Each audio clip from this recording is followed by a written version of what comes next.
Okay. Well, I think we're live. Hey, everybody. Ken Plume here with a special edition of Force 5. If you're not aware of Force 5, it is a show where I have a wonderful guests on and we discuss their top 5 Star Wars collectibles in their collection. And we have just a general conversation about a whole lot of stuff for a whole lot of time. So here's my predicament right now. First, let me welcome my special guest for this returning Force 5 guest, Ken Napzok, famed of Force Center and so many wonderful things, pop rock and radio, so many projects. Hi, Ken. So many projects indeed. You say it like that, and I realize, yeah, it's too many projects. No, and which includes Twitch. I'm playing Fortnite with you on a lot of Wednesdays, so a lot of fun. Now, happy to be here. This is going to be fun. Happy to be in your experiment for a live Force 5 open chat. Yeah. So the cleverness of the name Open Chat, something that I've come to accept over the course of the past couple of months is I have a lot of unopened Star Wars toys. Figures that I bought and that I have not opened. And I'm looking at this. This is my little jerry-rigged setup right here because I didn't want to set up a separate camera, so I set up an iPhone. So hi, this is me, and this is the stage upon which we'll be doing this.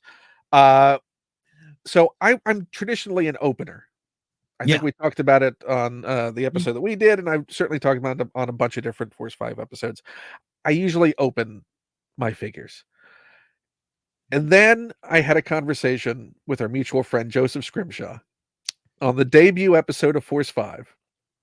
And Joseph is not an opener. Not an opener. No, he famously does his unboxing series on TikTok and Instagram where he doesn't open his figures because he sees them as works of art. Legitimately so. The presentation, the packaging of these figures.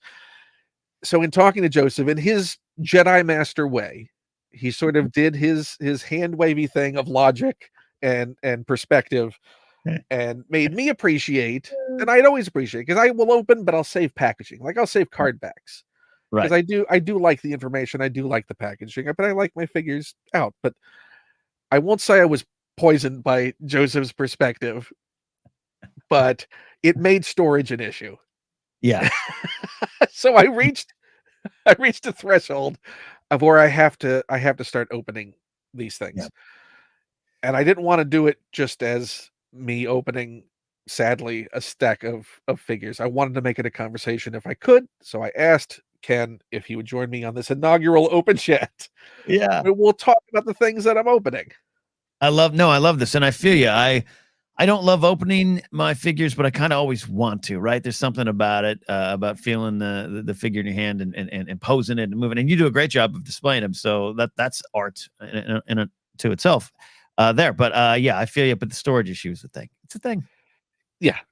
So it reached a threshold, and I've got the various lines all divided and organized now. And I asked Ken which line of figures he would want out of Power of the Force 2 or Saga Legacy or all of the ones, 30th anniversary. Ken, which did you pick? I picked the 1999 Phantom Menace line. Let's go right to the heart of the prequels. We're going to start opening these. If you're watching right now, which I hope you're watching right now, feel free to comment in the chat. I'll try and pull up any comments that I see. But right now, Ken, we're going to dive into this first figure. I'm going to pull it from the bag of figures. Okay. And I don't know any, so I don't know what figures are showing up here. I have no idea which one is going to come out of this bag first. Oh, you're just randomly pulled. Oh, if we're going to start with one, that's perfect. So you have a far greater Star Wars knowledge than I do. So what is, when you first see this character, C.O. Bibble, what do you think?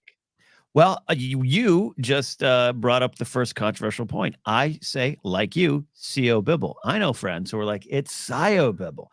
And we've even asked some Lucasfilm store group people to decide for us. And I think there was kind of a push towards C.O. Bibble, but that just doesn't seem right to me. And that's the thing about Star Wars. You kind of go with your heart on saying the names. So I am going with C.O. as well. This is a great character because he's memeable. He's got some of the greatest lines in all of Star Wars, and maybe they're not meant to be the greatest lines of all of Star Wars, but that's what happened. Communication disruption, only mean one thing: invasion. And that bit of advice can be applied to so many areas of life. Do you think it's on his Comtech chip?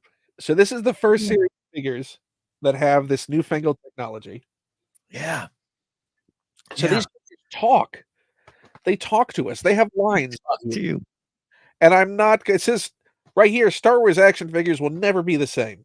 That is the claim they are making on this package. Wow. We have a lot of figures to go, so I shouldn't take too long. Okay. You're doing it. So I'm going to also show my opening technique because I do want to preserve this. Oh, I'm fascinated with this because I'm a grip and rip. So I love that you've got tools and a strategy. So, I can learn from you here. Usually there is a little air pocket that exists at the bottom here. Look at that. And so I like to work my way by the way around. I say you're a great hand talker, by the way. I've seen, your shorts and stuff, your reels. You could start a Star Wars figure ASMR channel in a heartbeat. I'm getting relaxed just watching this. I'd watch it. I like in chat, Will Dixon's here. He's a great fan of figures, forcing a listener. Also, we got a double AO7 says, you must contact me. And I thought maybe that was spam. And I realized, no, he's quoting C.O. Bibble. So that's amazing. I'm wondering, since I'm doing so much talking with my hands, is there a way to give you the ability to bring up any comments you would like to bring up? I can only read them. I don't think I can bring them in, but I'll read them as they come on in. So if you're watching a live chat, this is the first ever open chat. So then I do a cut. If you can see, now I'm trying to slice outwards now that I have defined the outer edge. Okay, but here's the important question. How much pressure are you putting on that push? So I don't want to put a lot in case I missed anything. So basically, it's the amount of pressure, if you look at how much I'm pushing down, is just trying to let it slide along and guide where it is. Because I don't want it to tear. It's going to tear at some point. I have to accept that, but I want to preserve as much of the artwork as I can. See, you respect it. You respect it. You respect the crack. Whoa. Oh, C.O. Bibble is free. We already lost his Comtech chip. If you'd accidentally stepped on it, we'd have to start this whole thing over again. So now, hold on a second. Let me get. You're off. All right. So Ken's off trying to get that. If I can retrieve this Comtech chip. So I'm. You want to know how much I prepared for this? Yeah. Hold on. I got to put my headphones back on. I figured, you know what? Something's going to happen. Something's going to go wrong. And I'm like cocooned right now in all of the stuff we're going to open. I have a gripper that I specifically had ready just in case. This is a man who's prepared. I'm glad you don't live in earthquake country. I'd be worried about you surrounded by these figures right now. Listen, at some point, you're going to write an incredible obit. He went in the most spectacularly nerdy way. Yeah. But look what I got. I got it back. I did it. Right. So we have the figure. So that's what the card back looks like. Okay. Beautiful we card. Cut it beautiful out. Card. Oliver Ford Davies from Game of Thrones as well. Now, have you met him at any of the celebration? I have not. I just had a conversation with Joseph about Indiana Jones today, and he reminded me that he was in Young Indiana Jones Chronicles as well. That's why George plucked him over there. Look at that. Quite focus. Yeah, it's getting, yeah. He comes with a blaster, which I guess is the Naboo blaster, just the general. Yeah. Hey, he's a governor who knows you got to defend the home world there. Look at that. So that's his official title, is governor of Naboo. I believe so. Yeah. Been a while since I competed. And that title would officially be taken over by another character we see in the prequels at some point, wouldn't it? Under the Empire, if I remember correctly. Yeah. So here's our C.O. Bibble. Yeah, is how I will now forever say it. But let's get this Comtech. You know what's funny? I never had the Comtech. That is bigger than I thought it would be. It is massive. I mean, that's some 1999 technology. That's about the size of my cell phone from 99, but wow. Now, considering that the equivalent of this, I think, was the latest thing was the Force Link figures that came out, which was a little wrist thing that you would wear. Yeah. So the technology has certainly shrunk. Communications disruption to literally one thing: invasion. I love how digital this sounds. How will you explain this invasion to the Senate? This invasion will gain you nothing. Does he have any lines that don't use the word invasion? Those aren't from the movie, I don't think. Communications disruption to literally one thing: invasion. Inversion. Wow. B-29 bomber. This is like Wow. my Intellivision speech Yeah. box. Yeah, no, this it's wow. It sounds like I just walked into an arcade in 1987. And the great thing about these is they're like, we have to give them this big honking chip because of the way the technology works. The Force Link Yeah. figures haven't worked into the foot of Right, the right. figures, but they double as your action figure stand. Yeah, see, I and in my 99 Phantom Menace line, I opened them all. I displayed them on my bookshelf. I thought I was really going to impress everyone with those. And I never played. I never had the chip player, so I've never heard these voices. That's Well, fantastic. this thing actually probably weighs a pound as well. And a 9-volt battery is what it takes. So let's go to the next figure. All right, that's amazing. Okay, I mean, take a guess. Who would you like the next figure to be? I'd like the next figure to be Chancellor Valorum, so we could just get through all the second tier politicians. Well, it's not Valorum. Oh, that's huge. It is Obi-Wan Kenobi Jedi Duel. So I think there's 3 Obi-Wans in this line. Right. We That's have the Padawan. I think they call it Naboo or Tatooine, maybe, I think is what they call it. You have the Jedi Duel, and then you have the Jedi Knight. Oh, so like the end ceremonies, the boss Nass peace orb. Yes, the he's braidless at the end, right? Yeah. Oh, okay. This is great. So this is the Theed power generator duel of fates. Kenobi. Yes.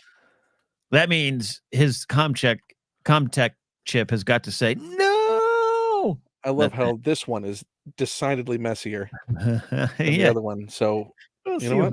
He's organized. If anyone in chat, please always comment if you had this figure or not, and did you wait in line to get it like I did?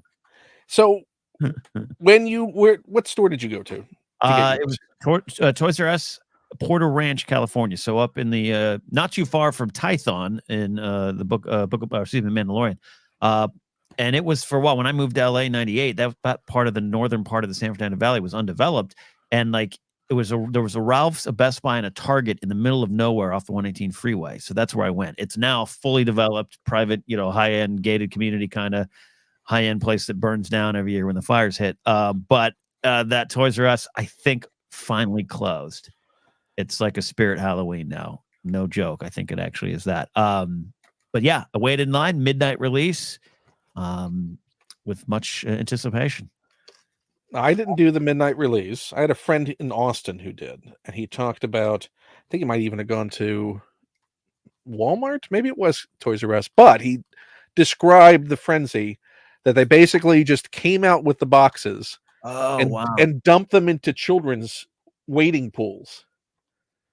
Oh, wow. And there was like a free-for-all to go in there and try. You know what? I did it again.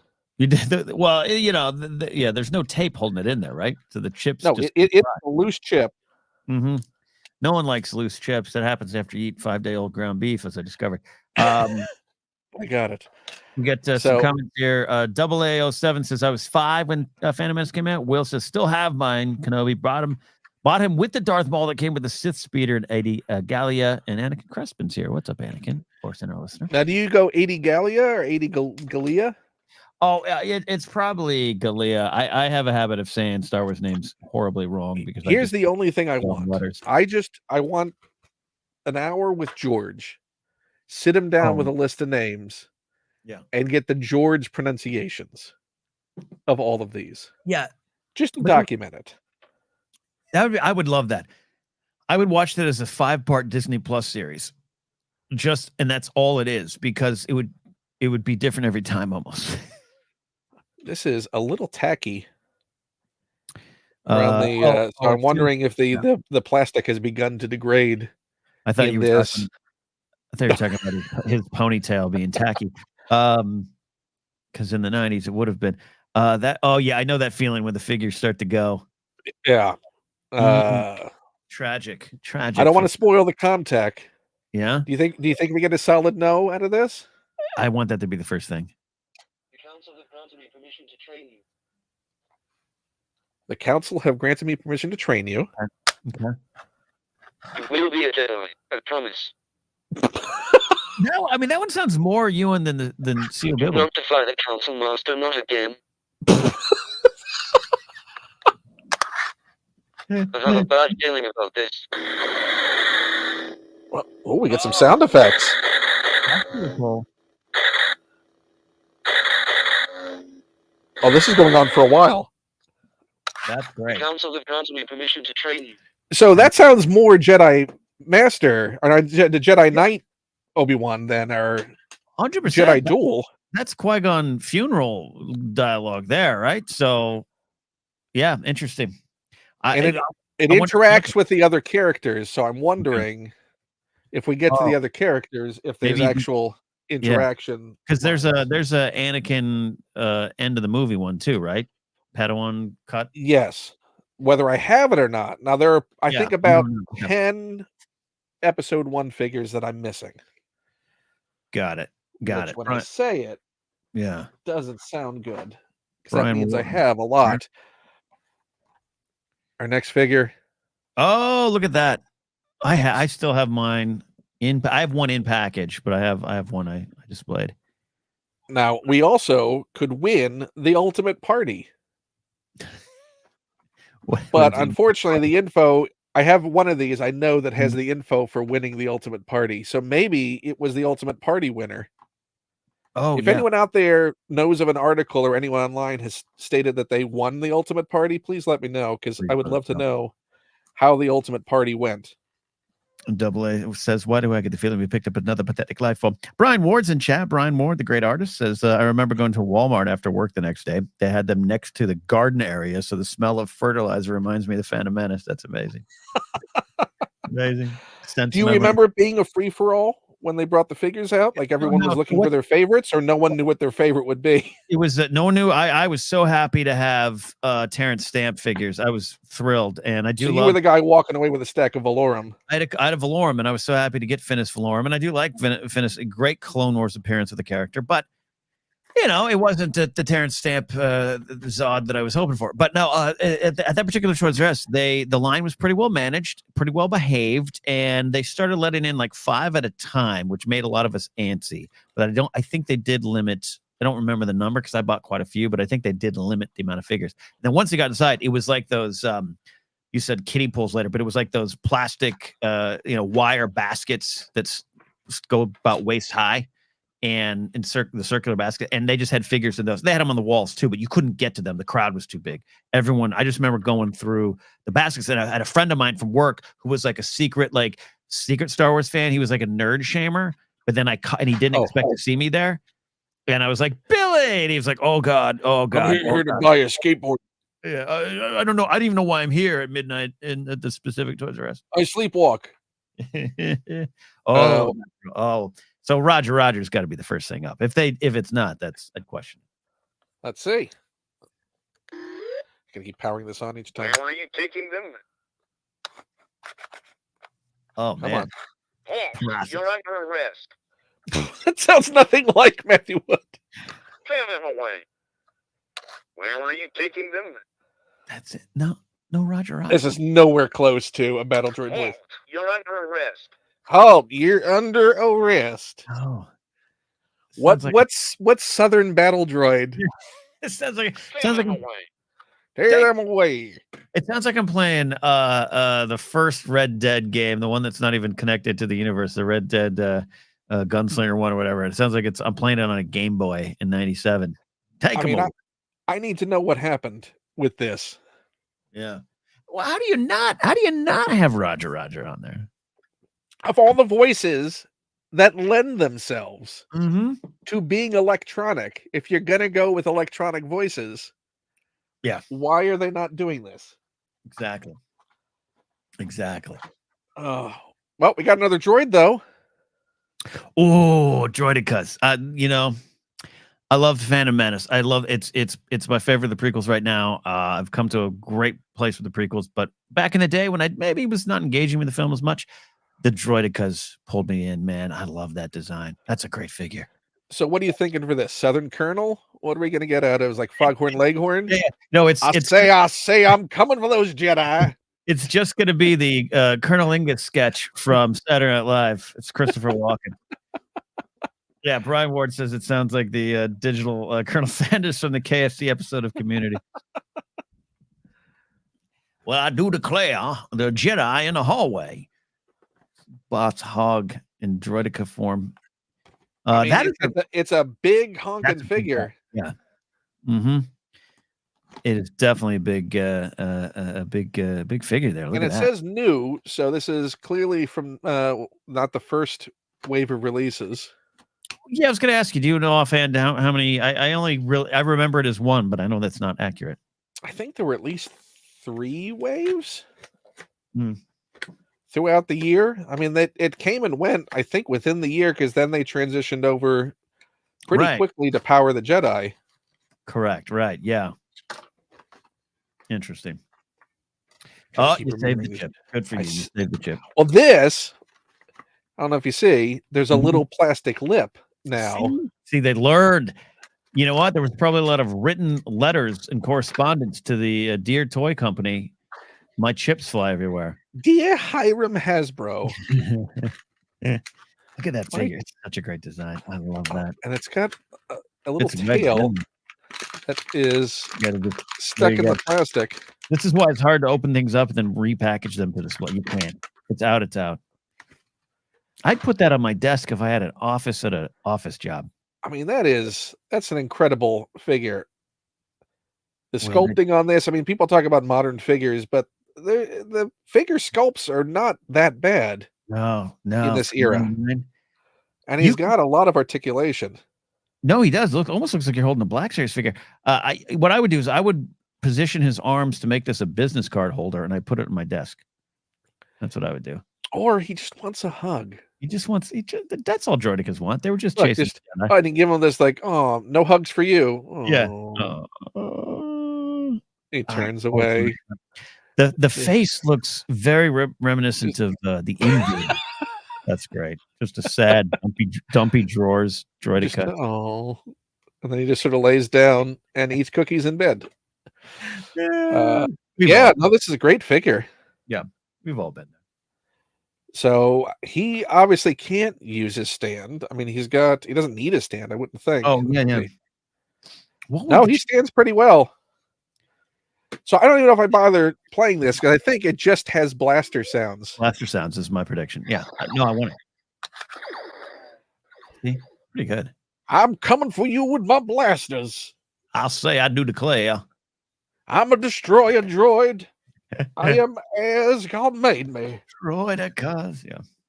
Put his little Comtech chip back there. Do we have a non-droid kit? You know, this is right on top. Oh, that's a big one. Recently appeared on Figure Fights on Force Center. Yeah. It doesn't quite look like him. No. As we discussed on the show, it's yeah, he looks like he coaches some football. It's a different character, but I mean, but the for best 99 Palpatine we got was just a few years later Oh yeah, that's beautiful. in the Attack of the Clones line. I'm a little scared that you just have Palpatine at hand's reach, but I mean, I knew I was going to eventually be opening this, so I wanted to compare what if Yeah. anyone wants like the ultimate Palpatine Yeah. in his pre-frog face. You know, I mean, it's a brick. It doesn't, you know, he basically has finger folding action, but steeples. it is the best sculpt Mm. that you can Love get. Yeah, this was collection 2 as well, so this was not in the initial wave. Sidious was. What? Oh, was it Wave 2? That's interesting. See, yeah, okay. So I do have this figure, but my memory is that I got it at Toys R Us, but that's incorrect. I wouldn't have got it then. So you would have gotten the Valorum then. Yes, the Valorum and Sidious. I did have Sidious, so maybe again, Bernstein Bears and Bernardstein Bears. You had to wait to complete your Old Men collection Yes, but I thought in my memories, I thought it was all one. until all the waves were out. All the waves. This is fantastic. There's so many quotes that could be on this Comtech chip. What do you want to be on there?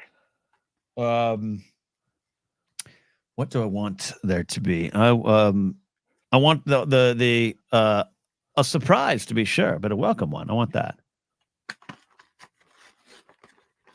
Have you met Ian McDermott? Have you crossed paths? I've not. Joseph did at Celebration Anaheim.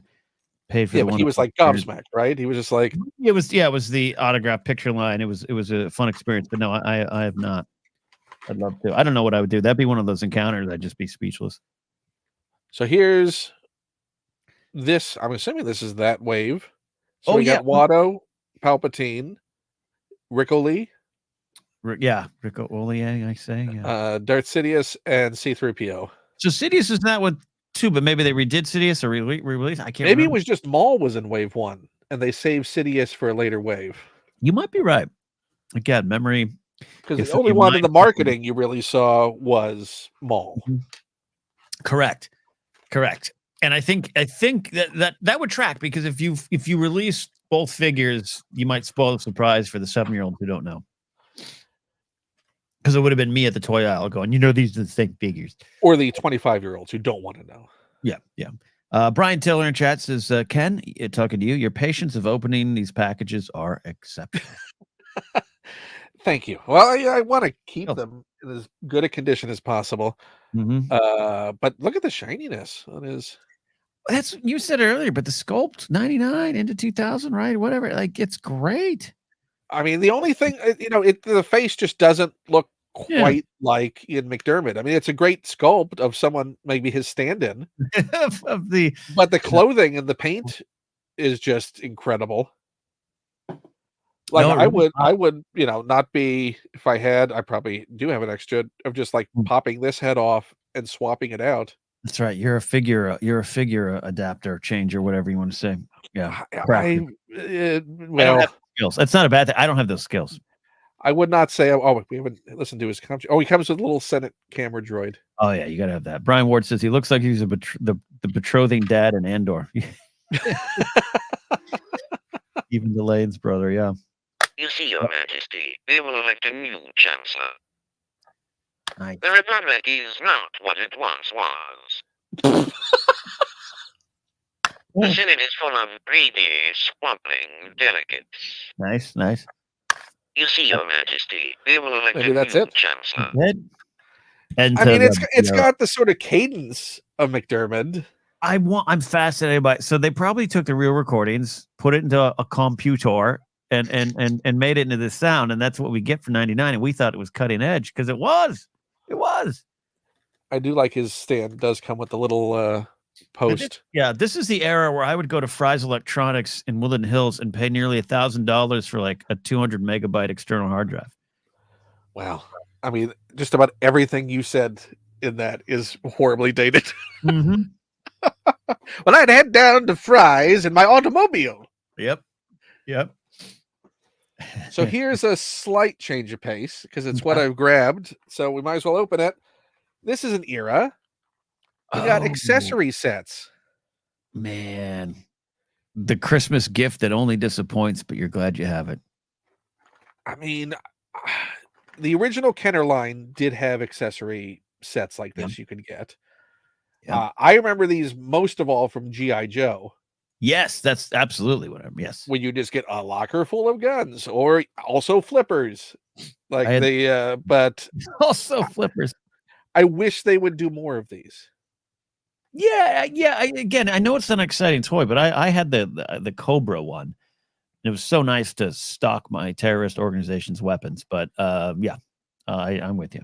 So we got a bubbling backpack, so that has some kind of action feature, I'm assuming. We got some either goggles or breathers. We got just might as well just throw a lightsaber in there, because Star Wars. Sure. We got a fish. That's what's at the bottom. That's a giant fish. Just a fish, just a fish.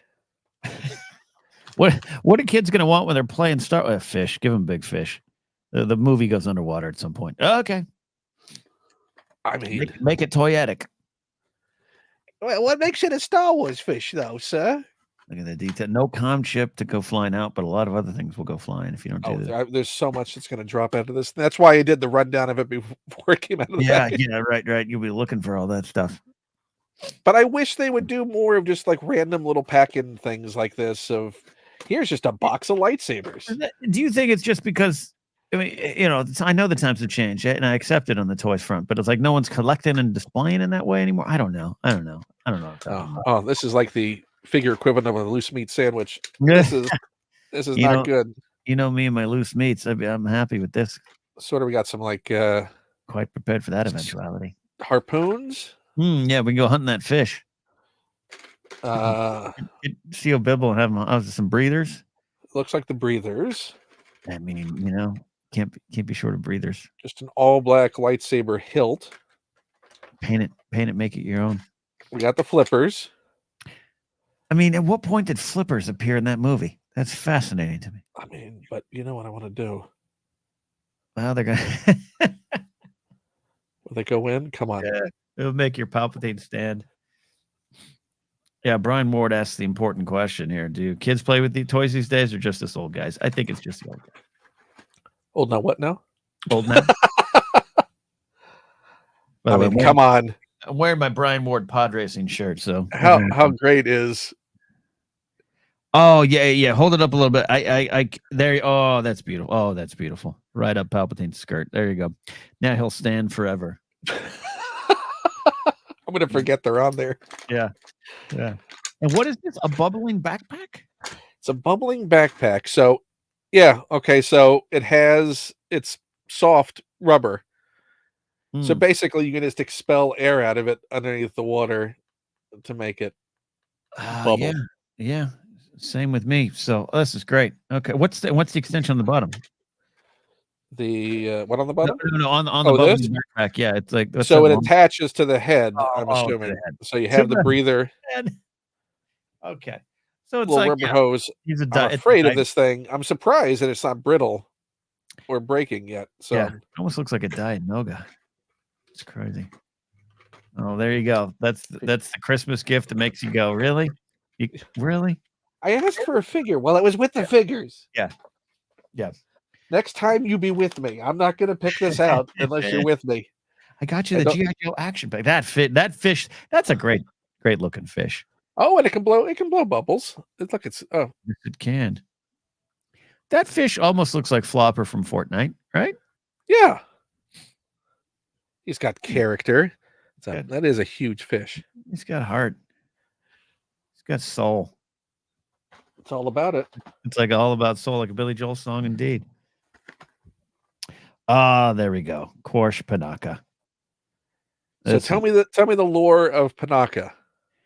The lore of Panaka, both in Legends and now synced up with canon, slightly different details, of course, is he buddies up with Palpatine. They're friends. Palpatine kept helping him, and Palpatine's rising in power. And Panaka's a good dude, but he is one of those dudes that says, "Hey, we need to keep ourselves safe," which is not a bad idea. But the ways in which he wants Naboo to be safe kind of run up against the Naboo culture and Amidala and even his own wife, as is explored in some of the books. So he kind of pushes that too far. The Empire change happens. Palpatine just kind of puts him in power, becomes a governor. You're a like-minded individual. Yeah, you're like, don't you? You right, Panaka. I'm just trying to keep us safe. It's a safe and secure society. Panaka kind of okay, I see your point. I like that. And to be safe, you must strike first with a harder fist than your opponent. And so it puts him on the planet, and his home base, so to speak, his governor's house is on a planet like a moon in the system, and that factors into Claudia Gray's Leia, Princess of Alderaan book too. So he's great. He's a fascinating character because he's not bad. He never is like, oppression's great, fascism awesome. He just is one of those ones on the edge that just kind of you're able to talk him into it, how you sell safety and security. Does the wrong things for what he considers the right reasons. Exactly. He's an interesting character. I'm not a big fan of the poses that are one pose characters because there's no leg articulation. So this is it. Oh, this that's is just it. This battle ready Panaka. He looks like Homer Simpson with rickets. Got it. With his spare blaster. All right. Here's the challenge. Keep the hat. It's a nice hat. It looks like a comfy hat. What do we think? What do you think? I'm trying to remember all his lines. Can't fight a war. We got the yeah. I don't know. It's gonna be something towards the end of the movie. The Federation army is also much larger than we thought. I don't know. Get the weapons. I've never heard. Battle, I do not think that we can win. That's the one. That's the line. That's his takeaway. That's the key. We'll need to free those pilots. The Federation army is also much larger than we thought. I mean, dialogue-wise, there's a fair number of figures that are not the most dynamic play. No. I mean, there were obviously criticisms leveled against the prequels on some level as far as... Well, yeah. No, it's highlighting perhaps one of the weaknesses of it is a little bit of that, more mundane dialogue. I get that. So these toys are deciding to highlight that. Queen, I didn't file the paperwork. I'm not going to open this because I have him on card, but technically this is not an episode 1 figure, but it is an episode 1 figure. Okay. What am I looking at? So this is a mail away figure for Power of the Force 2. Yeah. Oh, that's great. It's beautiful design. See, look at that packaging. That's art. Now, what's the fun thing that you see as far as this being a novelty? Well, I mean, that lightsaber is all wrong. That is not Sam Jackson approved. Not at all. What is it? It's blue? It's blue. Yeah. So this was the mail away Mace Windu. So the first episode 1 figure is Mace Windu. Right. This is the first we saw of a new character. Right. Sneak preview. Oh, yeah. So that's early. Okay. So, but we're not going to open that because I do have him just sitting on. No, you might need to sell that one to buy a car one day. You never know. It's not going to buy any car. maybe a Matchbox car. Fair enough. So I'm not going to open every one of these because they're exactly the same. But what they did was, the reason I have a couple of different is they did paint variations. Okay. On the droids. So like one had sort of more scorch marks. One was like a clean version of it. Let me see if you can compare it to this. So did they have the ranks at all, or no ranks? It was just like battle damage and scorch marks and things like that. Battle damage He-Man right there. Got it. So I won't spend our time because there are like 3 or 4 of these doing this. Yeah, you can't have too many battle droids in your life. That's all right. I mean, there. See, I mean, speaking. Yeah. Double A. Oh, guess what? Yeah, what's that? Oh man, see, look at that figure. It's the best. That figure was the star of the movie, I thought, going in. So tell me the tale of Chancellor Valorum, because you mentioned Clone Wars. Yeah. He's another character I would we don't have a ton on him, but in the Clone Wars episode later, season 4 or 5 range, someone in chat might correct me, which would be wonderfully appreciated. It's the Cypher Diaz episodes where we finally get into it, and they go. I think the commissioning of the clone army. Yeah, and Padme they go to his apartment, and it's great. And the voice actor, I forget who it is spot on. The animation is spot on. Yeah, Ethan says I think it was season 6. You're right. The lost seasons. It might. Yeah, you're definitely more correct than I am on that one there. So that's Yoda's whole journey, right? Yeah, the great Yoda stuff. Yes. Love that Yoda stuff. Yeah, and so and he's another one caught up. I think a good guy caught up in the wrong system and surrounded by the wrong folks and gets pulled down. Part of Palpatine's plan. Week later, perhaps someone that you might say stays on the fence too long versus taking a side and standing up for what's right. And I think he pays the price for that. It's all summed up by that great finish Valorum sigh that Terrence Stamp has when he slouches back into his Chancellor pod. And his final act is asking Masamita to book a session of golf for him. Yeah. And I got to imagine Masamita was working against him, like didn't like him as a boss, had some issues. I blame Masamita for a lot of that. And I mean, that's the only way you get a job in the new regime. Yeah. With his ceremonial staff. I mean, the one he used in the film. That's interesting. I love that design. It just pops again. I know it's similar to Palpatine's, but Well, it's got that sort of slight pearlescence. yeah. No, totally enjoy that there.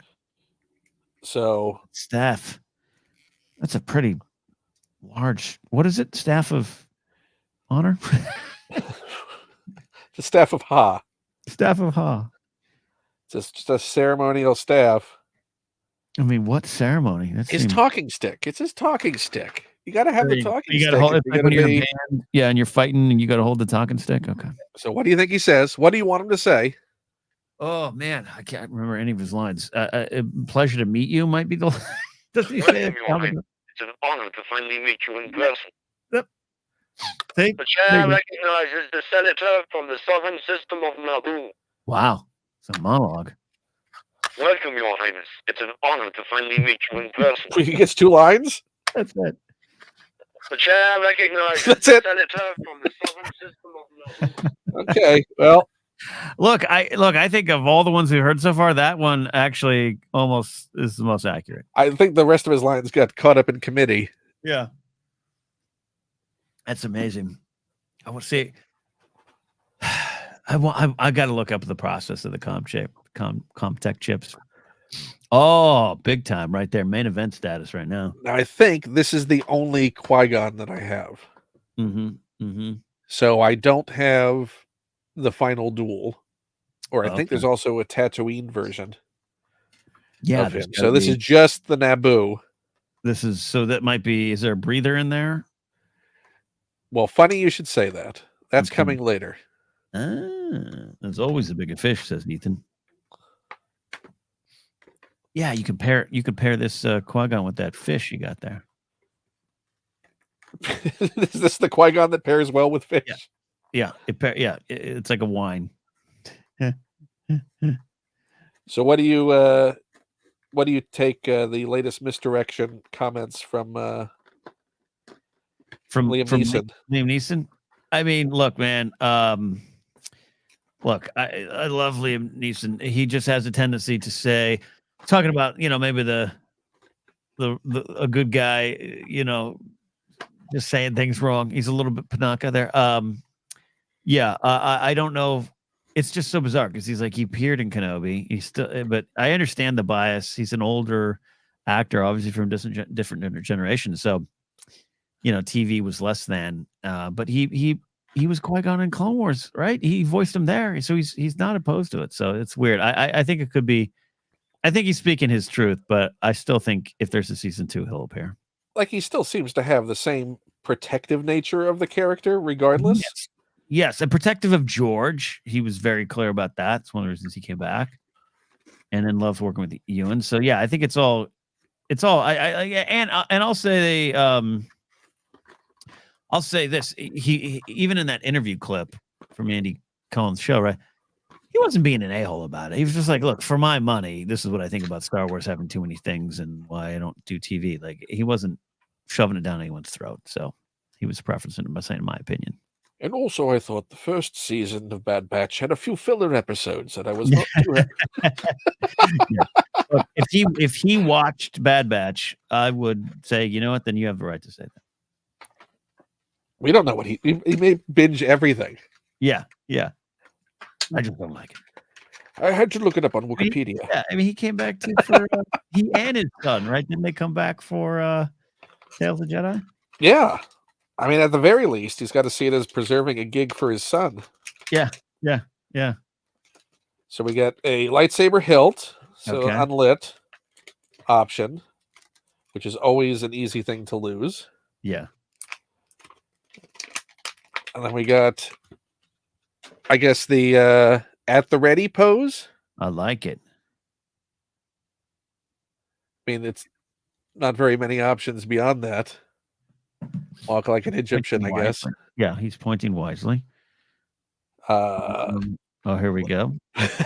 Your focus determines reality, right? Bigger fish. You think a bigger fish has got to be in there, right? Yep. Say let's These generation types of comments. These Federation types are cowards. Okay, it's a great start. Showing a little bit of not quite the Jedi approach from Qui-Gon there. Right? Yeah. The negotiations will be short. So are these lines. I sense an unusual amount of fear for something as trivial as this trade dispute. That's a good one. It's a standoff. Let's go. Oh, wow. Battle droids. Wow. We got full battle. He's like, These Federation types are cowards. Nope, no bigger fish. no bigger fish. Maybe that comes in another figure there. Credits will do fine, says 007. Brian Ward wanted the Qui-Gon and Opie a Giant Fish 2-pack. Yeah. Maybe it says that there. I mean, yeah, and he's got a whole one-act play on his chip. That's amazing. So just so we don't lose it, we'll put the other hilt in his hand. So that's okay. So you have options. You can have lightsaber extended, or you can have lightsaber in repose there. Okay. Yeah, Ethan, I agree with you. That was a very weird choice for Qui-Gon lines, but it might be day parted, so to speak, to that part of the movie. So, well, since it was just mentioned, yeah, and I'm dying to know if there is an option, we could go ahead and open this. wow. Yeah. What is that? That is it. That is it, Brian Ward. Or you could sell it to Brian Ward right now. Going price. What do I hear? Right? Yeah. What do I hear? So there's a knock. Okay, you're just gonna sit there for a second, Qui-Gon. You'll get fixed in a second. So it's an Opie. This is an Opie and Qui-Gon Jinn with now. So if I were reading this, I would think that Qui-Gon had the snapping jaws. Yeah. Oh, gooberfish, says Ethan. Yeah. By the way, if I just saw this on the shelves and the movie hadn't come out, I would think that Opie was a named character. I'll get Opie. We'll ride in. Well, no, I would think that's Opie, and that's Qui-Gon Jinn with the snapping jaws. Yeah, that makes sense.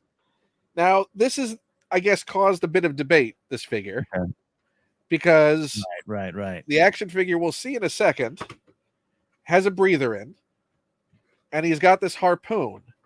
So look at the art. Was there a scene at some point in the script that had them exiting the ship to fight a fish? Yeah, this is the age-old question. I to my knowledge, no, but I think some of the points you've made to me before of, look, they're only going to let so much of the movie out, and meaning you're only going to make toys based on what you know. I'm curious about it. I'd love to see that. At least I know it maybe doesn't exist on screen, but on page. That'd be fun. How do we get him out? So I don't want to just tear the box apart. I think you're gripping and ripping today. You think so? You think I can be a little more careful? I trust your skills, but this is how I get frozen burritos out from the packaging. Here's the thing. I may have to go watch this video back to see how to go in reverse. Oh, man. Yeah. You're a better man than I trying to go back. Brian Ward says this was the first episode 1 toy he saw on the shelf. Wow. But never got. It's right? Like, am I understanding that? Brian never got it. It's like his version of the G.I. Joe aircraft carrier for a lot of people. Never got it. I would think that this on the shelf was maybe like a $16 set. Oh, yeah, too expensive. Too expensive. Because figures at that point were what, $6? Seems about right. I know I was paying about $1.55 gallon of gas, mobile gas station on Devonshire and Reseda. So I know, yeah. I mean, that was the days. Yeah. Let's talk about the days when you go, maybe I'll just put $1 in. That'll keep me going. Yeah. Seriously. At least those gas companies aren't hurting. Does Wikipedia have anything to say about this creature? Is this even a Opie? Because it's not named in the film, right? No, yeah. OPC killer toy. Oh, price to go. I can get one right now for $19.99. Look at that. Brian Brian, you can make your dreams come true. You just have to sell 32 shirts on TeePublic and you'll get halfway there. OPC Killer Wikipedia. I'm going to look it up here. All right. I don't remember how I did this. No, that was that. What was that? Doesn't really. Yeah, nothing. I'm seeing nothing on a deleted. Not even just exist as a toy and nothing more. Yeah. Look, I did it. I did it by memory. I'm good. Look at you. That thing is forever preserved. Brian says there's one on eBay currently selling for $1.99 with $10 shipping. I mean, is that a buy it now? Is that already on its way to Brian? It sounds like it. Sounds like it. Treat yourself, Brian. Look at that. Look at that. So we got. I threw the box over there. I'm assuming they're like that. Yeah. Yeah. So what one is that? That's the difference. Oh, there it is. Oh, I'm sorry. For a second, I was on the YouTube. I was watching on the YouTube to see the comments, and you were just now opening up the Qui-Gon because I hadn't did the live button. So I was like, "Why is he reopening Qui-Gon?"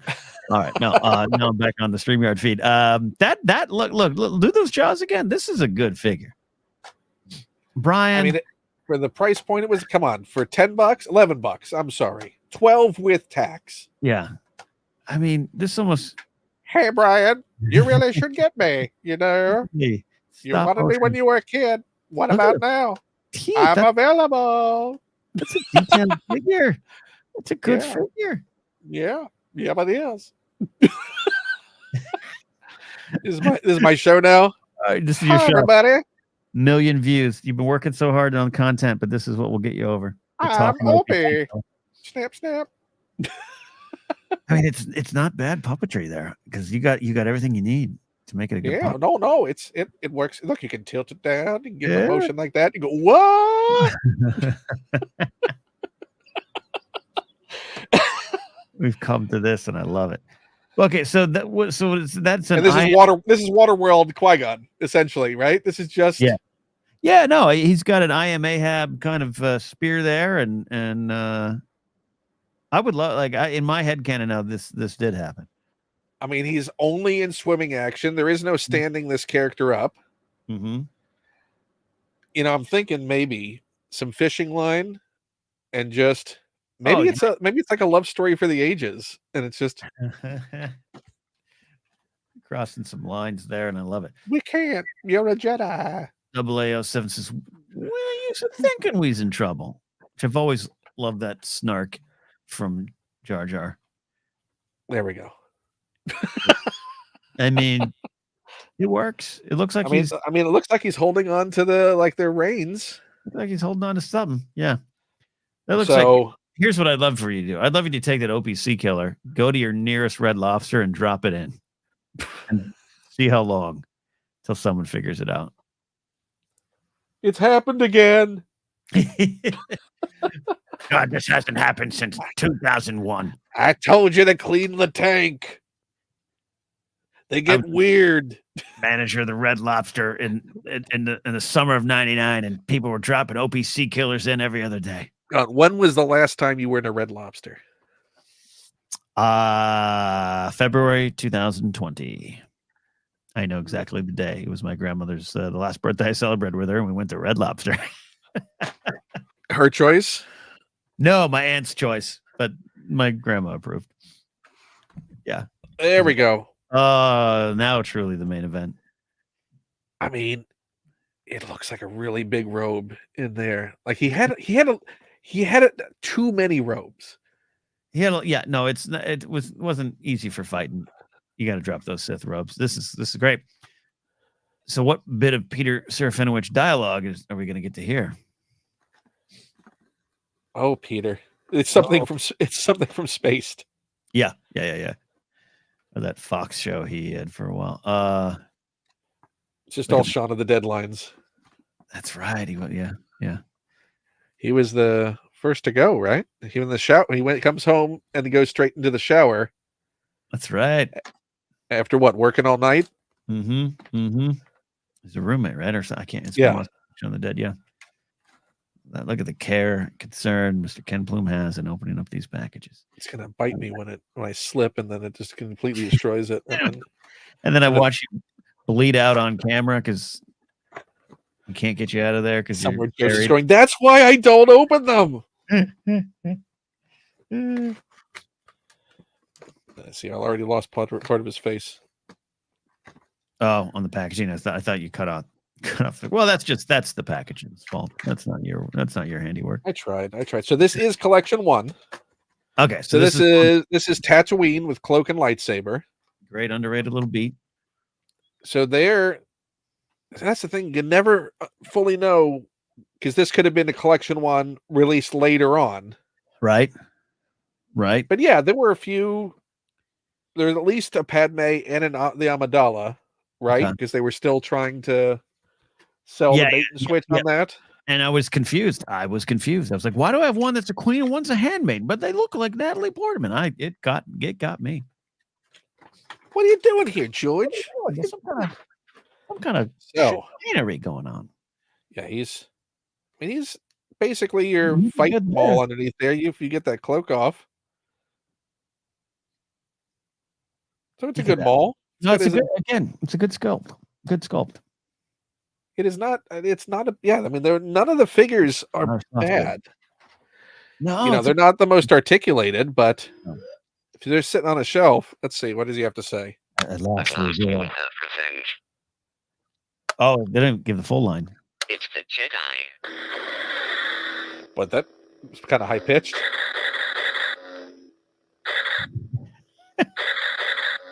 At what point in the movie did he yell, "It's the Jedi"? At last we will reveal ourselves to the Jedi. That's it. That's all he's got. So they broke up those lines. At last we will have revenge. Yeah, so they broke up the 2. Wow. Okay. Well, do these interact? Let's see if they interact. Oh, is that possible? Oh no. I sense no unusual amount of fear that something as trivial as this trade dispute. Yeah, that's a different line from him, right? From Qui-Gon? No, he said that. Oh, he said the dispute? It's a standoff. Let's go. That's different. It's a standoff. Let's go. Okay. Yeah, so we get him to stand. Let's see at which point I give up on trying to do this with these figures and just move them all off the table. You just gotta sit right there. Okay, so what do you think is next? What do we got? What major characters are we still missing? I hope we get a Padme soon. Handmaiden or Queen. Close. We do have royalty. There we go. Brian Ward's favorite character from this movie, as it should be. This is amazing. Now, this, unfortunately, is the inferior Boss Nass figure. How dare you, sir? Oh, wait, what? So, what I didn't realize until I actually had them side by side, so they released another version of this a few years later, this ceremony version, when he hands off the Gungan light ball tchotchke. But it looks almost exactly the same as this. I mean, his robes aren't that much, but he is much smaller in scale in this episode 1 line than he's supposed to be. And the action, like, he should be up to here. And so the properly scaled one was released later on. Okay. Gotcha. For pedants who like their characters in scale. I cannot wait to hear Brian Blessed in Comtech chip form. I am Brian Blessed. Oh. Brian Blessed. Through the planet. I spent years working up a Brian Blessed impression. It's great stuff. The great thing about him is his the rise and fall of Brian. Sometimes he goes down and talks like that. Then he goes up and talk like this. That's my Brian. I did an entire Christmas song singing as Brian Blessed. Doing Here Comes Santa Claus. Oh, that's amazing. Where he keeps surprising himself where he is in the song. Yeah. Like he's not quite keeping track of where he is. And so every time it changes, it surprises him on where he's supposed to be. But he does it with full Brian Blessed gusto. Oh, the gusto. My friend Jamie Stangrom's got a great interview with him on YouTube. Y'all should check out. He is boss nass. Oh, I just wanted to note this. Yeah. This release is without the reveal of it being double bladed. Yeah. Doesn't come till later. That's great. Brian wore about the green package version at Celebration Anaheim last year. I think I might have been so Power of the Jedi. That's right. Power of the Jedi is when the version he's talking about, the larger version comes from. Bigger. Oh, we can have a ceremonial staff fight. Oh, yes, that's what I want. My ceremonial staff is bigger than yours. Yeah, Misa thinking my staff is bigger. Misa fight. Get your NAS out there. No more. Get your NAS out. There we go. What's the detail on his ponytail? I've always enjoyed that he's got his ears tied back. That's amazing. So, Comtech, where are we going to go with this? You suck your thinking. You secreted in the bungles. That's the best. Maybe we shall be friends. Right. We shall not like that now. I think they're so smarty. Come on. You suck your thinking. You secreted in the bungles. Amazing. It's nice to know. I'll take it. That's amazing. But it's great if you get the other figure because you can treat it like this is his little son. Yeah. Beside him. Boss Nub. Look at that. My son. Boss Nub. That's amazing.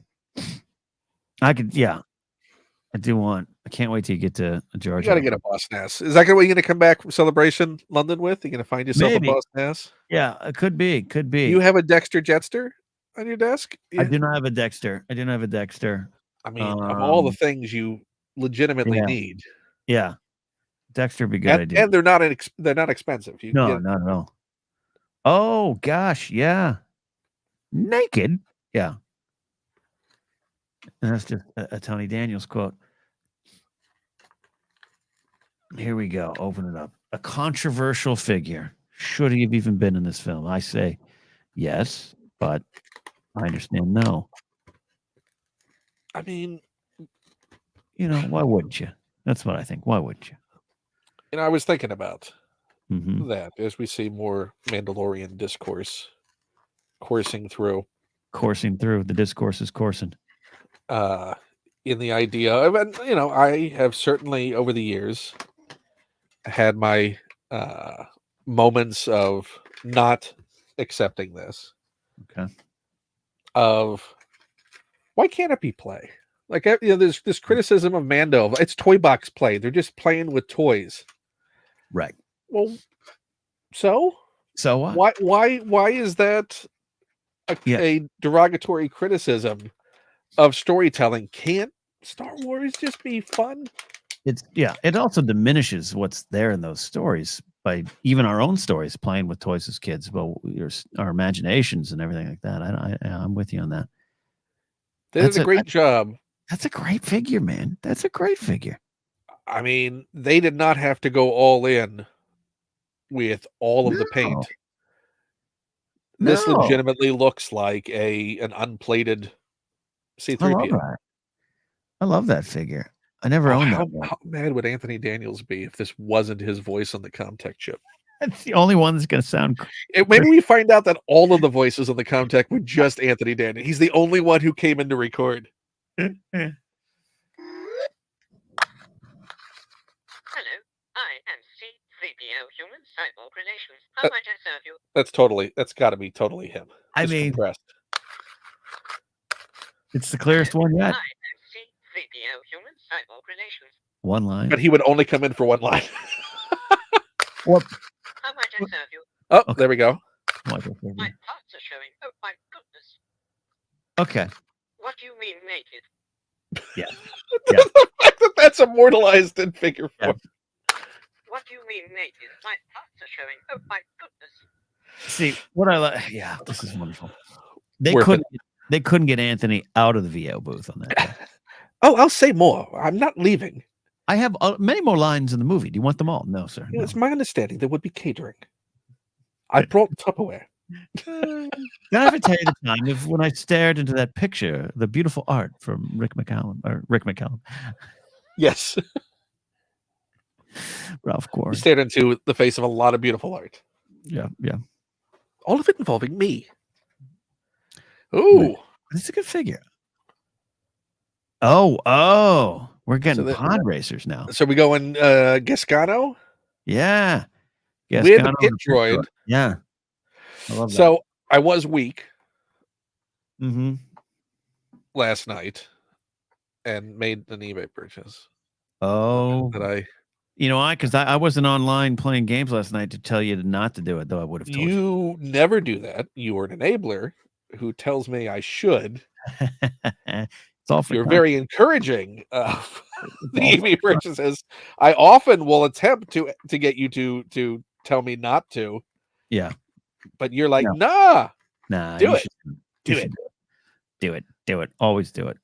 Always. So from the vintage collection line, I got the little Phantom Menace section, I think around 2012, a bunch of figures from Phantom Menace. Uh-huh. Including some unreleased at that point pod racers. So I bought 2. Who do you think I got? I'm trying to think of the figures that are available. One of which I will say is an advertisement for a beautiful show that you and Joseph do, Databank Dive. You just covered on Databank Dive. Oh, Quadranaros? Yes. There's an actual figure. I didn't even, I've never really thought about that there is a figure from that exists. I would like to think Sebulba, but I think maybe I'm hoping Mahonic or Rats Tyrell. Mahonic is his name. Not Mahonic. Okay. But you are correct on the second guess for the other figure. Rats Tyrell, nice. Yes. Tyrell's great. I don't know what the com chip could be for this. Yeah. Oh my gosh, I'm trying to guess. Did we get a much dialogue from any of the pod racers other than the occasional shout? Other than Sebulba, no. Maybe some screams. Rats Tyrell scream. Ah! Yeah. I'm curious. Is that also Matthew Wood? Might as well be. I don't know. Good question. He's pretty well in there. I really did not want him to come loose. I do like, particularly in light of recent usage, we got a pit droid and his arm popped off. Let's see. He's got so many of them. Yeah, I like those pit droids. There we go. Design. Little tiny face. That's amazing. Again, I think this line is really underrated. But he is articulated. I mean, they're bald joints, but then they'll pop off if you look at him wrong, but you can get him into a position. And he does have holes to stand him up on the stand. Not for the pit droid, but it's still a nice pit droid. Not jointed. That's a good pit. Yeah, okay. I mean, it's basically that, but still. Oh, we can do tilt. So you can give him some. That looks pretty detailed too. Like it looks accurate to the movie. Like so com chip. Okay, com chip on Gascano. What are we gonna get out of this? Have to keep turning it on. It turns itself off. Akima, Gascano wins. The donkey Skywalker, Rastafari human Pulka. Okay. Let's look on the back of the card and see how that's spelled out, because it does. So you can focus at all for you? No, I'm not seeing it, but Atima, Gascano wins. Atima. This time, they actually translate. This time, Gascano wins. Pidunki Skywalker Rasta Pahuma Nikalka. That little Skywalker, what do you humans know about pod racing? And Pushy Wampa Sebulba. Out of my way, Sebulba. The amount of wow. So we got some translation. I need a documentary just on Gascano's Comtech lines. So here's now that you're doing these wonderful little essays and videos, and everyone should go and subscribe to Force Center. Check them out. YouTube. So Since you've been doing some of this play-by-play, what is the HBO documentary series, like 30 by 30, 30 Oh, 30? yeah, ESPN's 30 for 30. Yeah. Let's do What it. if you did that on the pod racers of that Boonta Eve Classic Mm-hmm. in the style of that?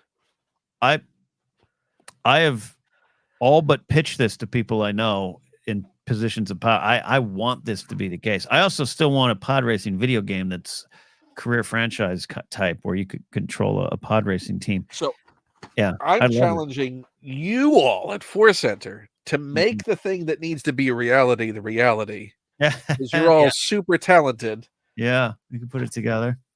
I'll have to have a no lot one of else is going to do it.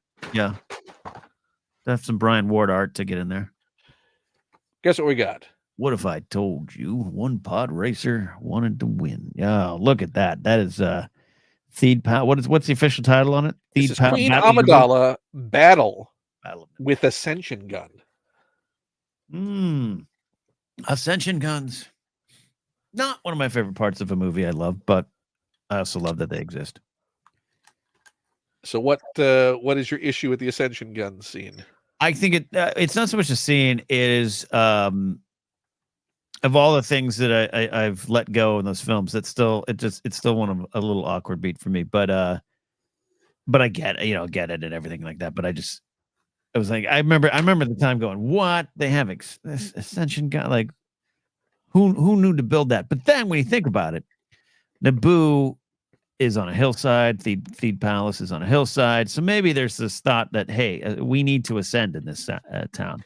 So you could go from there, headcanon that, yeah, our guns have Ascension attachments. Maybe it was Sio Bibble who's like, in case of invasion, we need Ascension guns. Yeah. Ascension guns mean only one thing: anti-invasion weapons. And we're like, yeah, okay. Ascension is essential. That was my entire campaign. That was a cut scene. That was a cut Sio Bibble scene. Oh, I bet there is an entire cut plot. I want more of him and the small talk. Oh, with the what were the name of the Trade Federation? The Nemoidians. Him and the Nemoidians just hanging out like, have you gotten a call from her yet? No, nothing yet. She's not back. Yeah, she's not calling me. I can't find the bathroom. Where is the bathroom? Down the hall, just to the left. I look to the left. No, down. No, left. No, left. That's right. I'm there for it. Some mundane Sio Bibble talk. Oh, she's got some cloth goods. She's got cloth goods. She knows how to move them. Yeah. Okay. Look, I mean, that is the Ascension gun, but that is all cloth. That's great. I didn't know that. Instead of being molded. Good for Queen Amidala. And it's a good Natalie Portman likeness. Yeah. Now we will negotiate a new treaty. That's my prediction for the first line. But it better be Ascension attached to the end, or is it just gonna have to like drape it around her? Brian Ward says Sio Bibble should have had a topper at KFC. I agree with that. Went past the lid. Yeah. Here we go. Go. The battle is a diversion. Okay. The Gungans must draw the droid army away from the cities. Okay. Good. Let's go. Let's go. Okay. Your Honor, I ask you to help us. Our fate is in your hands. Okay. The battle is a diversion. All right. Solid. That's a solid rotation. I still think now we will discuss a new treaty senator. I think that should have been, or not senator, whatever, viceroy. To the Ascension guns. To the Ascension guns, indeed. Ascend. Oh no, we did not predict they would be ascending. What do we do? Oh, no. Oh, that's a battle droid. Okay. I can leave that on the floor. Things are falling. Things are falling. Ken, there's so much falling. open packages around here. But look at this. Oh, look at that. I will endeavor to be careful with my Newt Gunray voices. As you've seen from my Nemoidians, they are indistinguishable from any other type of voices that could be done. There's no. I'm not being too specific. Yeah. Good plan. Good plan. Indeed. Now, what was the book recently that sort of gave some justice to the Nemoidians? Brotherhood. Mike Chen's book, Brotherhood, which is really good. Yeah. They do a great job with the Nemoidian culture there, and going to Cato Nemodia, that mess on Cato Nemodia. Yeah, it's great. Great. Kind of pushes back against the Nemoidians out there in Star Wars land that don't give them a good name. Good detail here in this opening here. Look at this. He's going around the bend. He's coming with the comm chip. Slowly. Take it home. There we go. And there you go.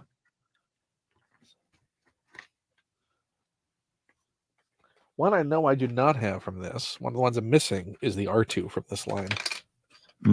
Another chip down. But not all the way down. Thankfully, It is on the desk. I mean, this is another one that's, he's not the most posable, but sculpt-wise... that's a displayable figure there. Not that, maybe Newt Gunray is not the figure you want to display, but it's a good design. Again, I think a really underrated line. And a rarity for this line, outside of, I think, him and C-3PO, no weapon, no accessory. Oh, really? Nothing at all? Not even a Madine pointer stick? No. He got nothing. Nope. So... Yeah, this comm chip could be... Oh, comm chip. Let's see where this goes. Yeah. I want to destroy your droids out there at once. He sounds more like a droid. What in blazes is going on down there? Than the droids do. Well, not exactly, but stay off the bridge. I want to destroy your droids out there at once. It's a lot of action in there. More than I would have expected. Nothing from the end, though. No, nothing. Yeah, it's the beginning of the film, Gunray. Which I guess if this was an early release, they're not gonna spoil the film. Yeah, absolutely. Good point. Wave 2 would have had that. I can't believe it's taken this long to get to him. I was just gonna ask you. You got an Anakin tucked away in there. And so the specific Anakin, is Naboo pilot with flight simulator. So I guess this is, hey, if you can't afford to get the Naboo starfighter, but you still want him to pretend like he's flying something. Yeah. I mean, it's good. I mean, they're thinking about, it fits into the Naboo starfighter if you have it. With the whole, okay. So the accessory, I don't know. It's showing is this little flight simulator. If you have the Naboo starfighter, will click into. Well, that's great. They thought ahead. Or they went, Mom, Dad, I gotta get the Naboo starfighter because I have this piece of it. Yeah. Batteries not included on Naboo starfighter. Some assembly required. That was where they always got you. I'm trying to think if I had an Anakin from this line. I must have. How many do you all know offhand? How many were released? Probably 3? A Tatooine one. 3? Okay, I think I have a Tatooine, the Naboo, and the Padawan at the end. I think I have Tatooine one. I definitely don't have the one at the end. Yeah, the Tatooine one would have been in the initial release. This, I think, is collection 1. Okay. Let's start back down here. And there will be a bit of a spoiler. Not quite Qui-Gon's noble end, but... Well, I mean, I guess... Well, he is wearing the Naboo pilot helmet, so it's not like a pod racer helmet. You have contextual clues, like, oh, Anakin's going to be in the final fight. Yeah. Could be. I guess he's a pilot? Yeah. Like his son's going to be. Yeah. Mind blown. Brian Ward asked this question here in chat, Ken, off topic slightly. But do you think we'll ever get another Force Friday, which was something that emerged in 2015, Force Awakens? They did for a couple years, but yeah, we don't really get them anymore. We get Mando Mondays, we get other kind of toy release days, but that big Force Friday push. Guess we might have to see whenever 2025 for the next movie. Maybe it'll be the next one. They seem to have put it to midweek for those announcements, so pre-orders can go live the next day. And so it seems like the strategy is if you do it midweek, you're still in a business day for the pre-orders to go live the next day, would be my assumption for why they're doing it that way. Oh my God. Could be wholly wrong, but could be. Yeah, we also don't get drops to the extent of like we got Mando Monday and dropping new characters and new figures like that, or just a dump of an entire line of characters we have no idea about. Look at the detail on that there. That helmet. It looks kind of like Gascano. It does. He does. I mean, this could be a buddy movie. I'd watch this, right? See, that's what you get I want the Padres video game. Your arm fell off again. Yeah. Yeah. Yeah, whatever, Gascano. I Yeah. can get a soft autopilot. I mean, you get it, R2. Take this. That sounds like Jake Lloyd. It does. That might be the most accurate one we've heard yet. I would love this one on for like 5 minutes. And this. And this. And what about this? Right, R2. Let's get out of here. That's the best sounding one so far. Yeah. I wonder if it's the higher pitch. Like, that's the first time that I think they took them from the movie. You know what I mean? That sounds more like a sound clip rather than some weird electronic. Yeah. 8-bit sound effect there. Yeah. Prime Ward says Wizard. I would think Wizard would be in there, but maybe that's the other one. Maybe Wizard is on the Tatooine one. Yeah, that would make sense. Oh, look at this. So here's before I pull this up, I want to remind everyone, because this is a thing I wanted to discuss with you as like a weird bit of trivia. So we were just talking about this, right? Yeah. We were talking about Mace Windu, the preview figure, and how it has a blue lightsaber. Whether because Kenner didn't or Hasbro didn't know that there was going to be a purple lightsaber at this point, because they didn't know. They didn't know. Because it wasn't until Attack of the Clones that the purple lightsaber was revealed that he got that, right? So, but here is this episode 1 line. And look at this. With a purplish blue? That's a little bit of the light. That is, I'm looking in front of me, that is pure purple. Pure purple. The only purple. Wow. Caddy Mundy, maybe Mace stole it from him because he was like, "That no, I deserve that. That's mine." Has anybody seen my purple lights, Mace? Maybe he paid for it. Like a lot of times, sports players will pay for a uniform number if they get traded to a new team and they want the number of another player. Maybe Mace bought it. So before episode 2, before all the talk about debuting a purple lightsaber, here's Kelly Mundy in the episode 1 line with a purple lightsaber. Yeah. Maybe rumors were flying around the Lucasfilm offices. Got an Amherst blade coming. Let's do this. Yeah. Should we say anything to Samuel L. Jackson? The fact, yeah, he'd be upset. When he got it first, he'd be upset. Forgot the caddy was in this line, and it makes sense. He's the only other one besides Yoda that we get from the council. Him and Mace Windu. I mean, it's a shame no Yarl Poof showed up, but and his ladle. Yeah. Or Yaddle would have been great. Depa Balaba. Are you referencing that just out of the top of your head, or because that exact lineup you just mentioned. The Speaking exact of, lineup. yeah, I'm reaching over for something and hoping that all this stuff that droid can over there, because this was released. Oh no, I didn't know that. I want that now. That's amazing. No, I didn't know. I don't think I've ever really seen that. That's from the later. What is that? What era? Power Force. This is from the episode 2 line. The 2 line. Yeah. Okay. Gotcha. And then the line after this, they finished the entire, like, you could assemble there's a piece of the floor, an entire Jedi Council. I like that set.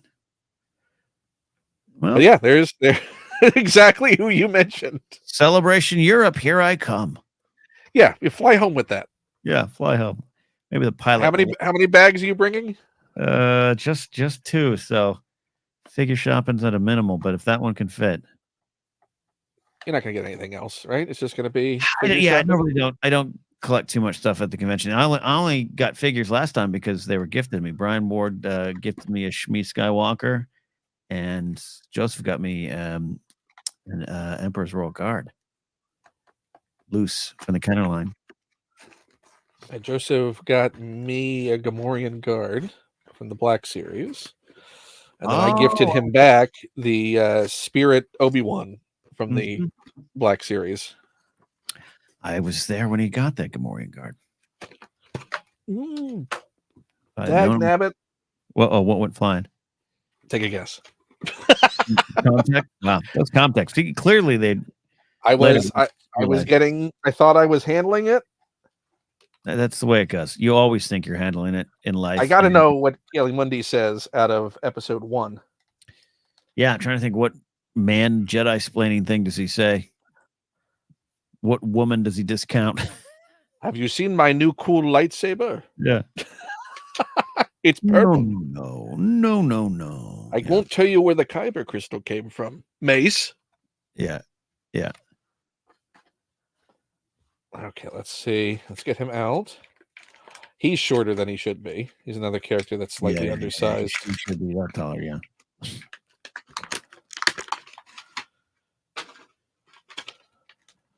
I'm curious. We got him out of the package. Your thoughts dwell on your mother, says Ethan. That's a great quote. That's got to be there. Trying to see if we can. There, you sort of see it now a little bit more of the purplish. Yeah. You definitely see it more there. So we're thinking the thoughts line. Yeah. And Brian Ward says you should smile more. The Force is strong with him. Impossible. The Sith have been extinct for a millennium. I mean, I sense he will reveal himself again. The Force is strong with him. Okay. I think they could have made some better choices, but the second one works really well. That's Chiadi Mundi in a nutshell.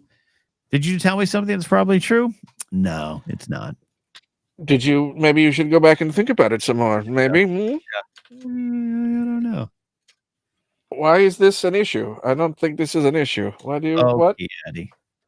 We have lunch soon. Why don't we concentrate on lunch? Yeah. Everyone loves the droid attack on the Wookiees line, but I think there's so many more great Chiadi lines. I was wrong. We did get another Jedi Master. Oh, yeah. 80 Gallia. This package has seen better days. That is, I can find that's some yellow one going sitting in the sun. See, this is why you're opening. Yes, great stuff here. Awesome. Which means later on we can get a Stas Ali. Go from there. So, can you name the entirety of the Jedi Council in Phantom Menace? I definitely could not. I probably at one point could have. Here's the great thing: I'm not looking up. Yeah. So I wouldn't know if you were looking it up or not. So I would just believe if I was looking down opening this that you just knew from memory who they were. The only thing I know from that, I think it's a ship, a cup, a ship, a speeder, or a ship, cup, Speeder ship. That's I had that memorized and never got asked that question on the Schmodown. I was ready every match to answer that one. Now I forgot. It's a couple of wavy lines. Yeah. She doesn't even have this character. Doesn't. I don't recall any lines in the film, right? So might have some. Maybe some. Just battle sounds. Yeah, just battle sounds or some dialogue that provides new, previously unheard insights.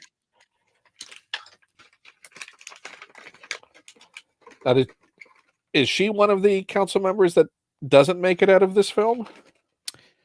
I don't know if it's after Attack the Clones or this one, but yeah, she eventually is gone, and Stas Ali replaces her. Do we know what happens to her?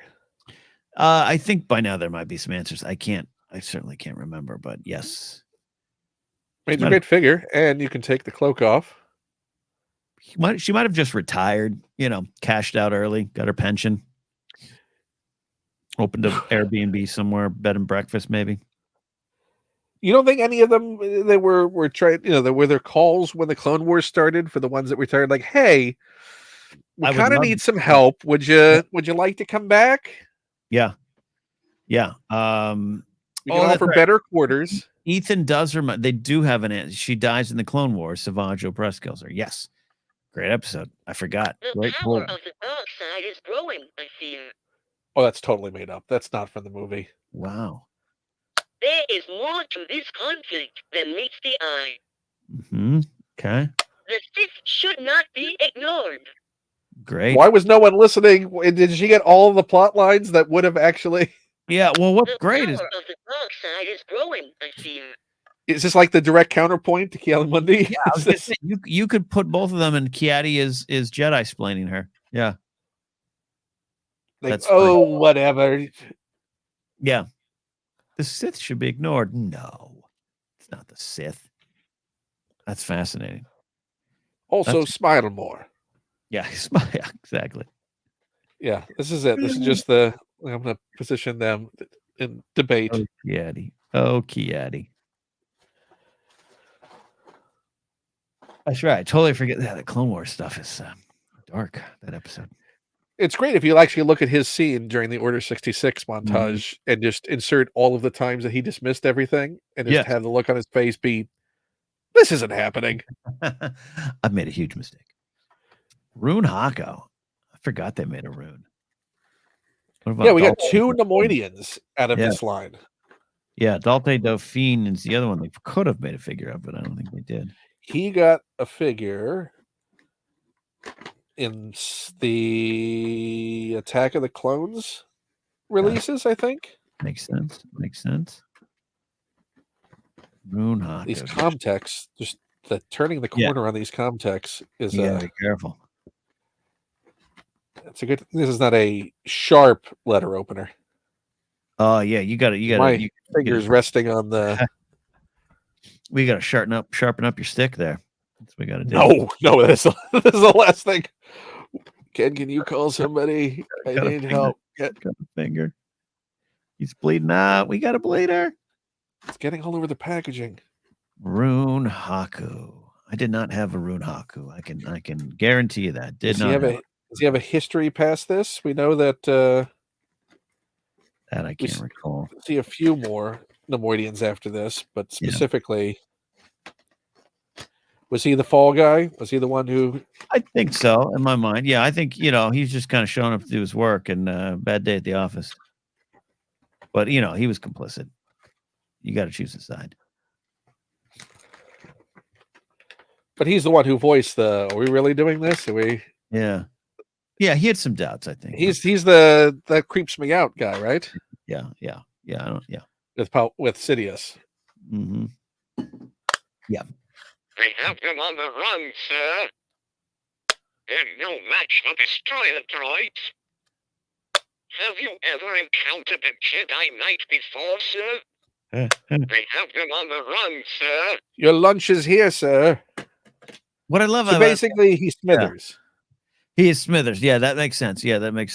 What's interesting about that Jedi Knight line, it's not like they were rare back then. Have you ever encountered one before? It's like, Ever been Yeah, to New York City? but I guess most people haven't. Yeah.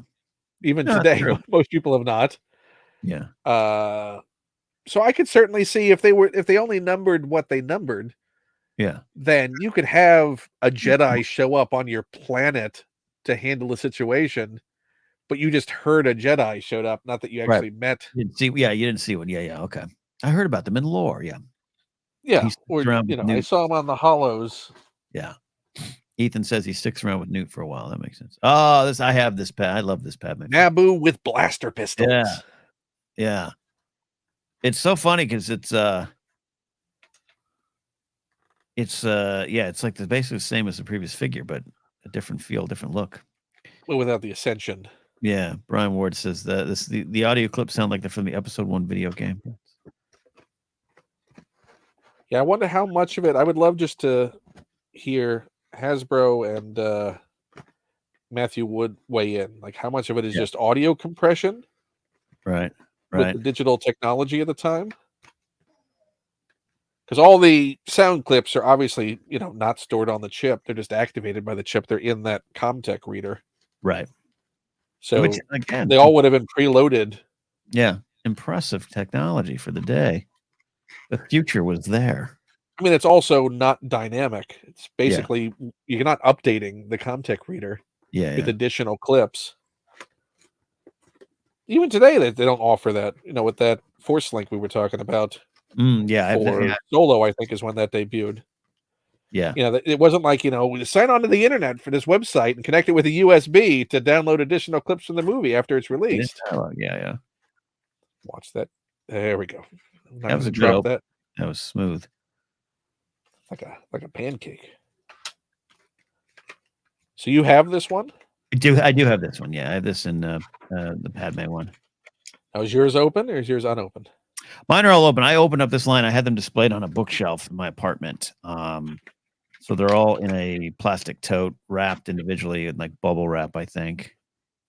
So based on what we've seen so far, if you were to rescue one from the tote to put on display, what would you bring out of the tote? It would probably be like now. My appreciation for the Padme character is pretty high. So I'd bring Padme out. I have a few of them. I think I even have the Palace Surrender one too. I think, if I remember correctly. Last time I brought them out was 2014. In the she does not want to hold these. When I was on Jedi Alliance, I had them on the set. I'm afraid of these falling down and onto the floor. So. Oh yeah. But no soft goods. No soft good. Yeah. The other one was That's why I was a little confused by the soft good earlier because I remember this figure did not have one. Another ComTech. Now, Bloodsport, this is the end of your occupation here. I'm Queen Amidala. This is my decoy, my royal bodyguard. So now you have a Sabe. You know that quickly. All will be lost forever. Actually, Queen. That's gotta be it, right? I'm Queen Amidala. This is my decoy, my royal bodyguard. My decoy, my double, my replacement. I still want the. Now we'll discuss a new treaty viceroy. I still want that line, but maybe it's in the other one. It's getting a little bit cluttered. It's getting cluttered indeed. But we are working. It's gonna be a fun ComTech. You thought the Nemoidians.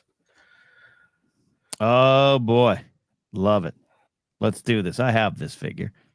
It's hard to stand up, but it is a really incredibly sculpted and painted figure. Yeah. Controversy aside, I do like Watto. I think it's interesting. The design is very Star Warsy. By the way, thank you to everyone who's still watching. I hope you're enjoying the conversation. I'm enjoying just talking with Ken about all this stuff. But Lauren Romo has joined us here.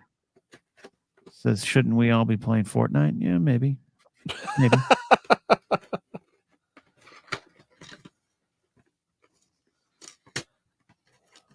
Come on. See, I knew it was going to get. This one's bubbling up a bit. I think this one has seen better days with wherever it was stored. I think this one has seen some moisture. Yeah. We talking about many plays? I know this. Many plays. Yeah. What movie is that? Well, that was featured in the movie too, wasn't it? It was. Oh my gosh, you're so right. Before the bottom drops out. Yeah. Yes. Oh my god. That one sounds so early 2000s, late Yes, 90s, early 2000s. yes. It's like maybe starting a montage or something. Water with data pad. Water with data pad. You gotta have. Got to put his wings in. The fact that it came with separate wings. Oh yeah, you gotta. Yeah. Take these separate wings and build my Watto figure. I totally remember that. He's got his data pad. Will I be able to hold it? Let's see. Yeah, enough-ish. Oh, Hip Optimus Prime is here. Probably questing through another map, but this is one of his quests was to stop by this. Ken is he gets XP. Yeah. Like a Oh, there we go. He holds it. Yeah, he's got that. But it is a really nicely sculpted and the paint job is really what sells. Yeah, no, again, I understand some of the issues folks have with Watto, indeed, but I like. Look, he stands. Yeah, he's pretty good, solid. Oh, let's do this. Let's do this Comtech. Let's do it. The Plume there is going to win, I think. Oh boy. No money, no parts, no deal. Don't get me wrong. I have a great faith in the boy. Oh wow, that's a. The Plume there is going to win, I think. I mean, it sounds like a bad drunk impression of Watto. It's almost worse than the movie. It almost is like Watto and Mario. Yes. It's like offensive, but at an entire other group of people. Yeah, it's just offensively badly done. Yeah. Get him on there. He's never coming off that now. Put that data pad back in there. Love it. The good thing is there is a light at the end of this tunnel. And thank you again for coming on. No, so many memories attached to these lines. Just gotta sit there. I love talking about Phantom Menace. It's one of my favorite Star Wars experiences, and we all have such a different, sometimes complicated history with it. But that night, waiting for figures, cold February night, I think I remember, but it could be another date. Time doesn't serve me well, but gosh, it was just so fun hanging out with friends, hanging out with strangers, getting to know them. No internet on the phone. What's your Phantom Menace journey? This seems like a good time for this. My Phantom Menace journey, I saw it 8 times. I really enjoyed it. I had a great discussion with one of my roommates, was a history major, going to CSUN, and we had a long conversation. He was telling me some of the historical connections, whether or not they were completely intentional from George, but they were there, and talking about the British Empire and colonialism and all this kind of stuff, and it was all there, and I was so engaged by that. But then the discourse just took over, and I just kind of went, "Oh, I guess, yeah, everyone's right. I guess I don't like this movie." And it wasn't, we can all have objective opinions, I guess, about the movie, but I enjoyed it, and then I talked myself out of enjoying it because it was just the style of the time. So it was an easy transition for me along the years to just reevaluate this movie and look back at it. Not everything clicks and everything works, but I still like Jar Jar is a great example. Jar Jar does have some moments that still don't work for me, but Jar Jar as a character is groundbreaking when it comes to the technological side. Ahmed Best, precursor to anything Andy Serkis did. You have to look at Ahmed Best. So I that's the kind of relationship I have with it. I'm not going to lie and revise my history with how I felt at the time. Say that I think I was more confused than anything coming out. Yeah, because it was a huge expectation game, and this is before we had a ton of media. You know, people today can look at things through the lens of the prequels exist now. The cartoons exist now. A ton of Star Wars exists now.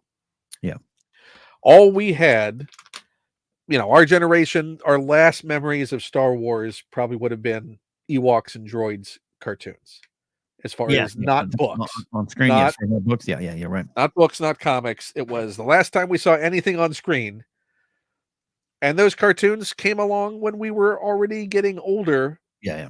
And we're not the target audience for those. Yeah.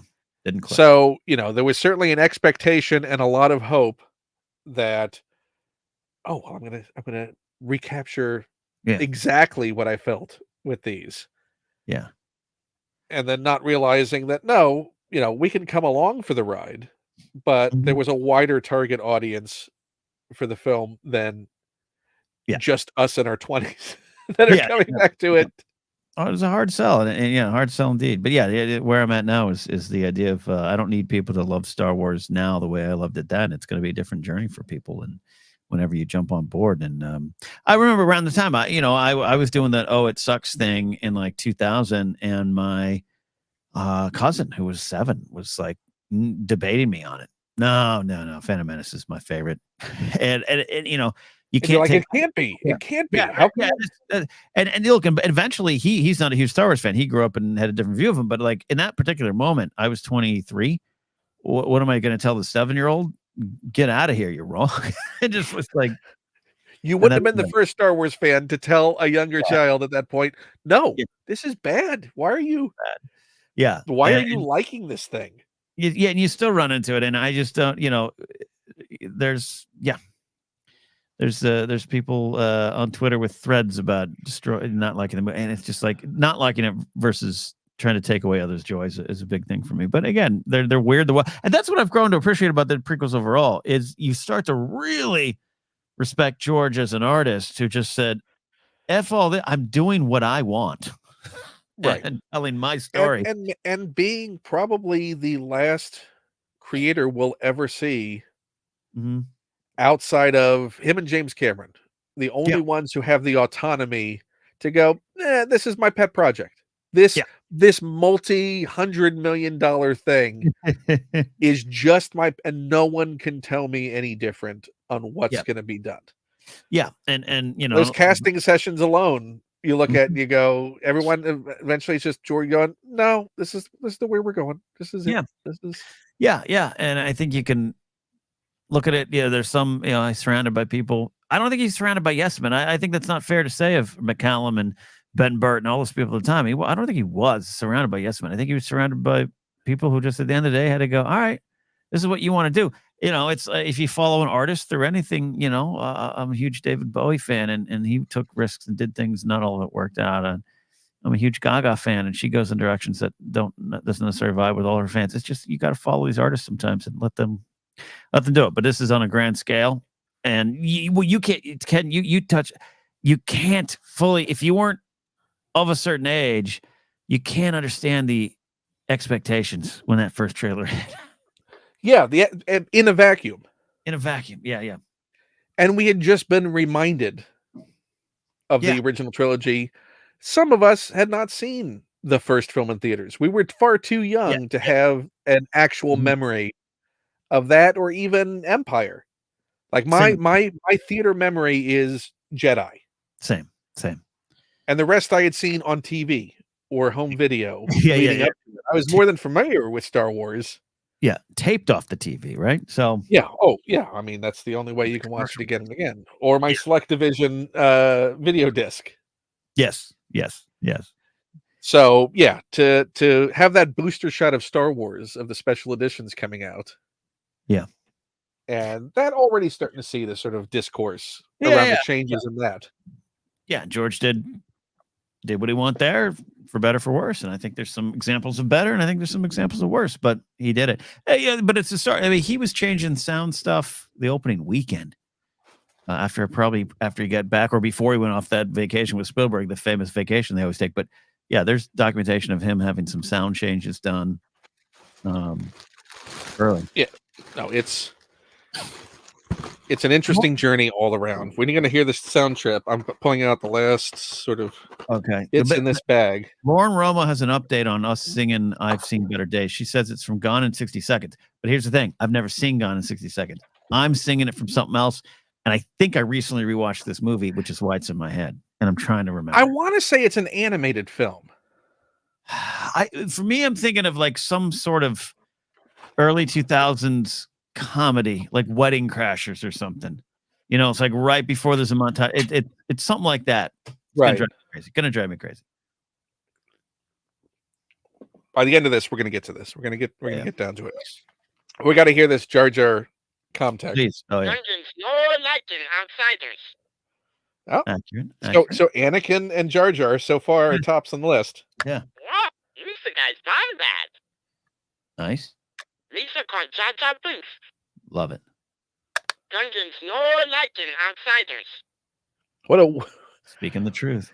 What an interesting line to be. You guys done that? Immortalized in the comm chip. Yeah. Is xenophobia and the Jar Jar's got the stuff. If it was 10 things, I haven't seen 10 Things I Hate About You either, Lauren. So I think maybe just the cultural zeitgeist. You were sucked up when everyone was talking about. You and I are thinking of the exact same beat. We are. Right when the song hits, and right before it cuts, it's like a comedy. Oh, Tarples. I love Tarples. Rest in peace, Tarples. Does Tarples die in the battle? He dies in Clone Wars. I don't remember him dying in Clone Wars. Well, now this made it sad. Yeah. This is collection 3. So this was late in the line. Malcolm in the Middle, possible, but I didn't recently. I recently rewatched something. I don't think it was a TV thing. Yeah. Optimus Prime. That's close, but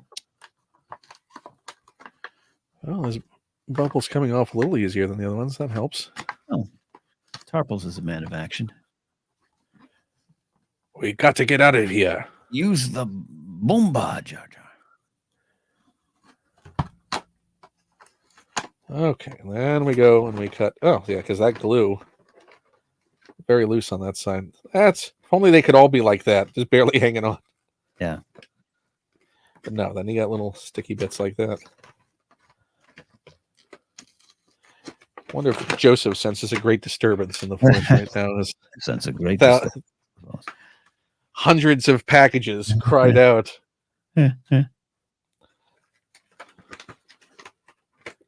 So what were the episodes? Where did Tarple meet his fate?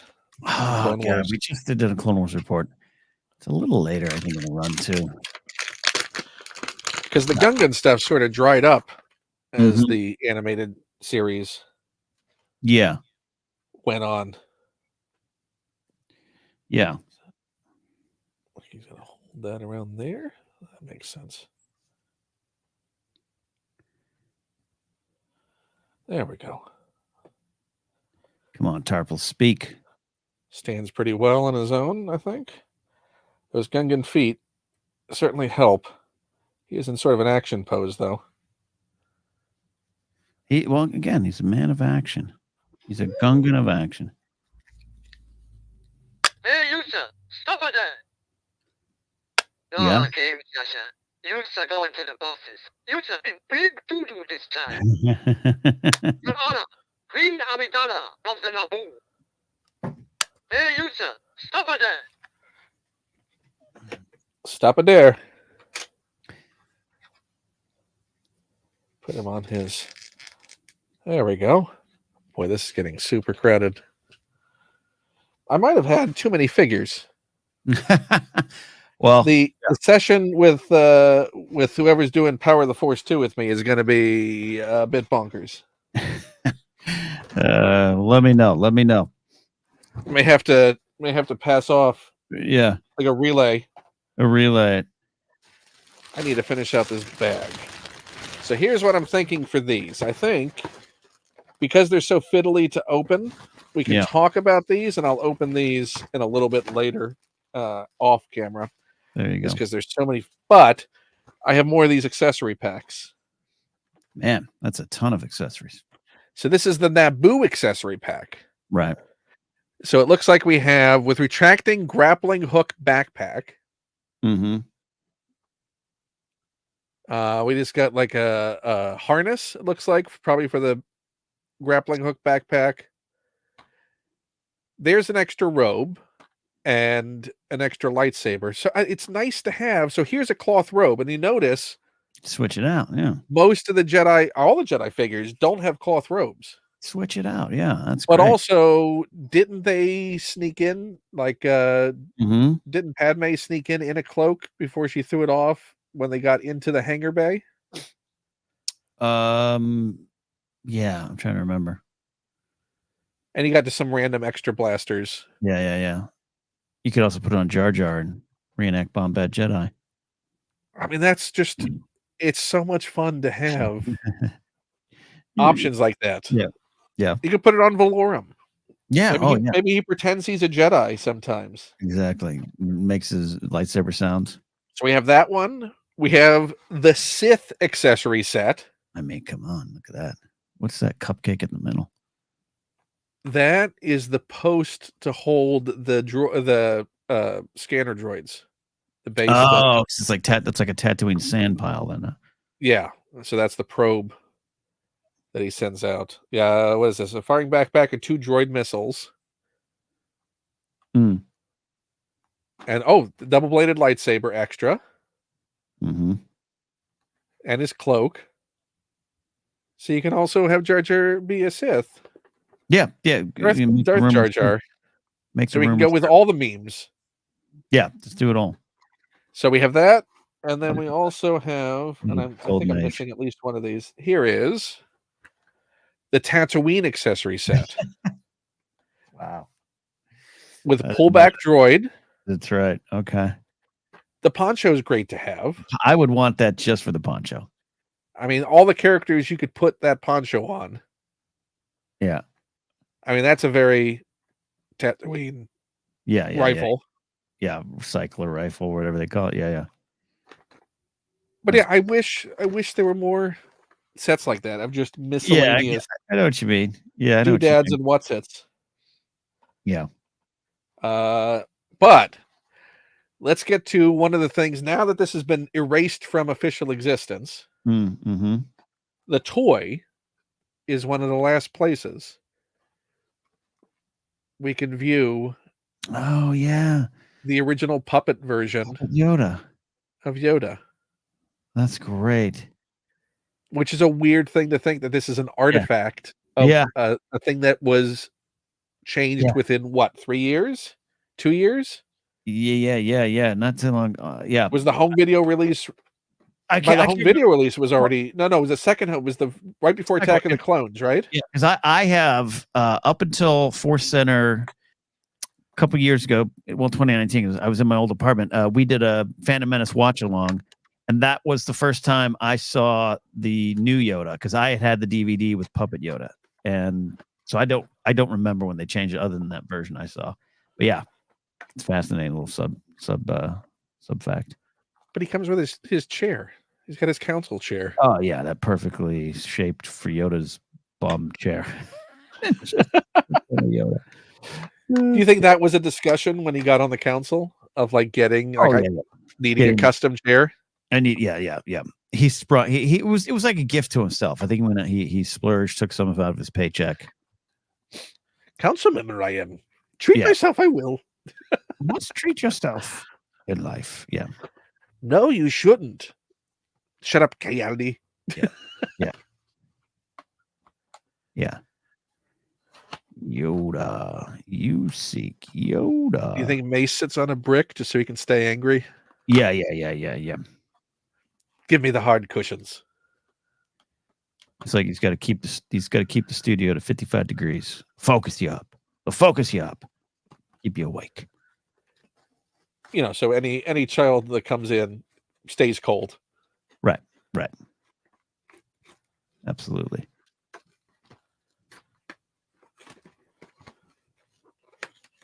There we go. Okay.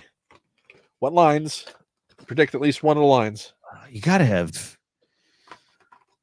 fear leads to Anger leads to hate, leads to suffering. Come on.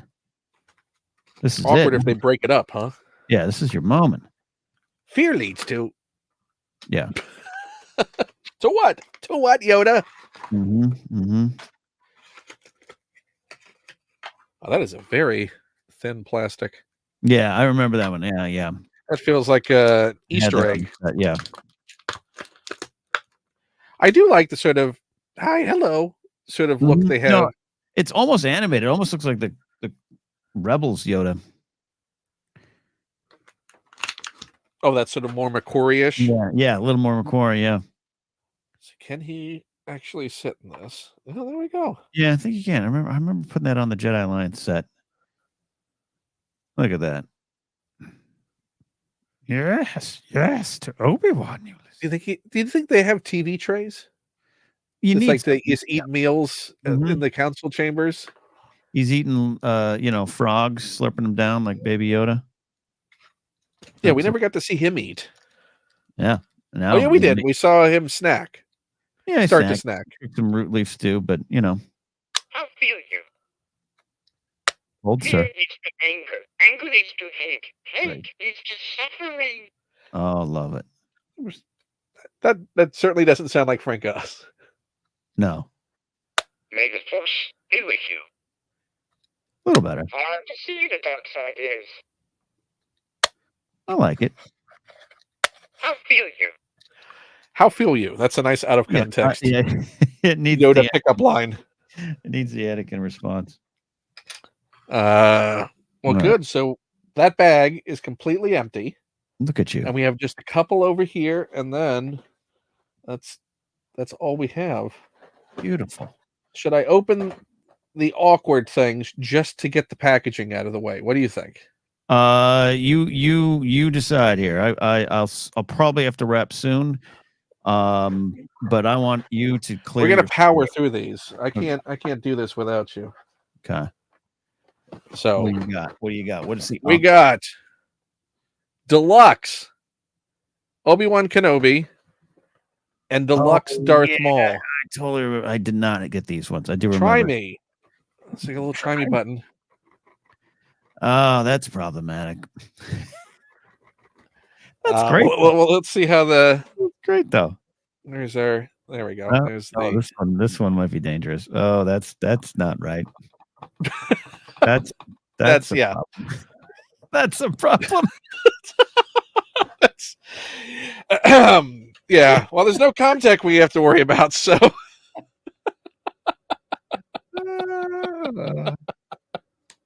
I mean,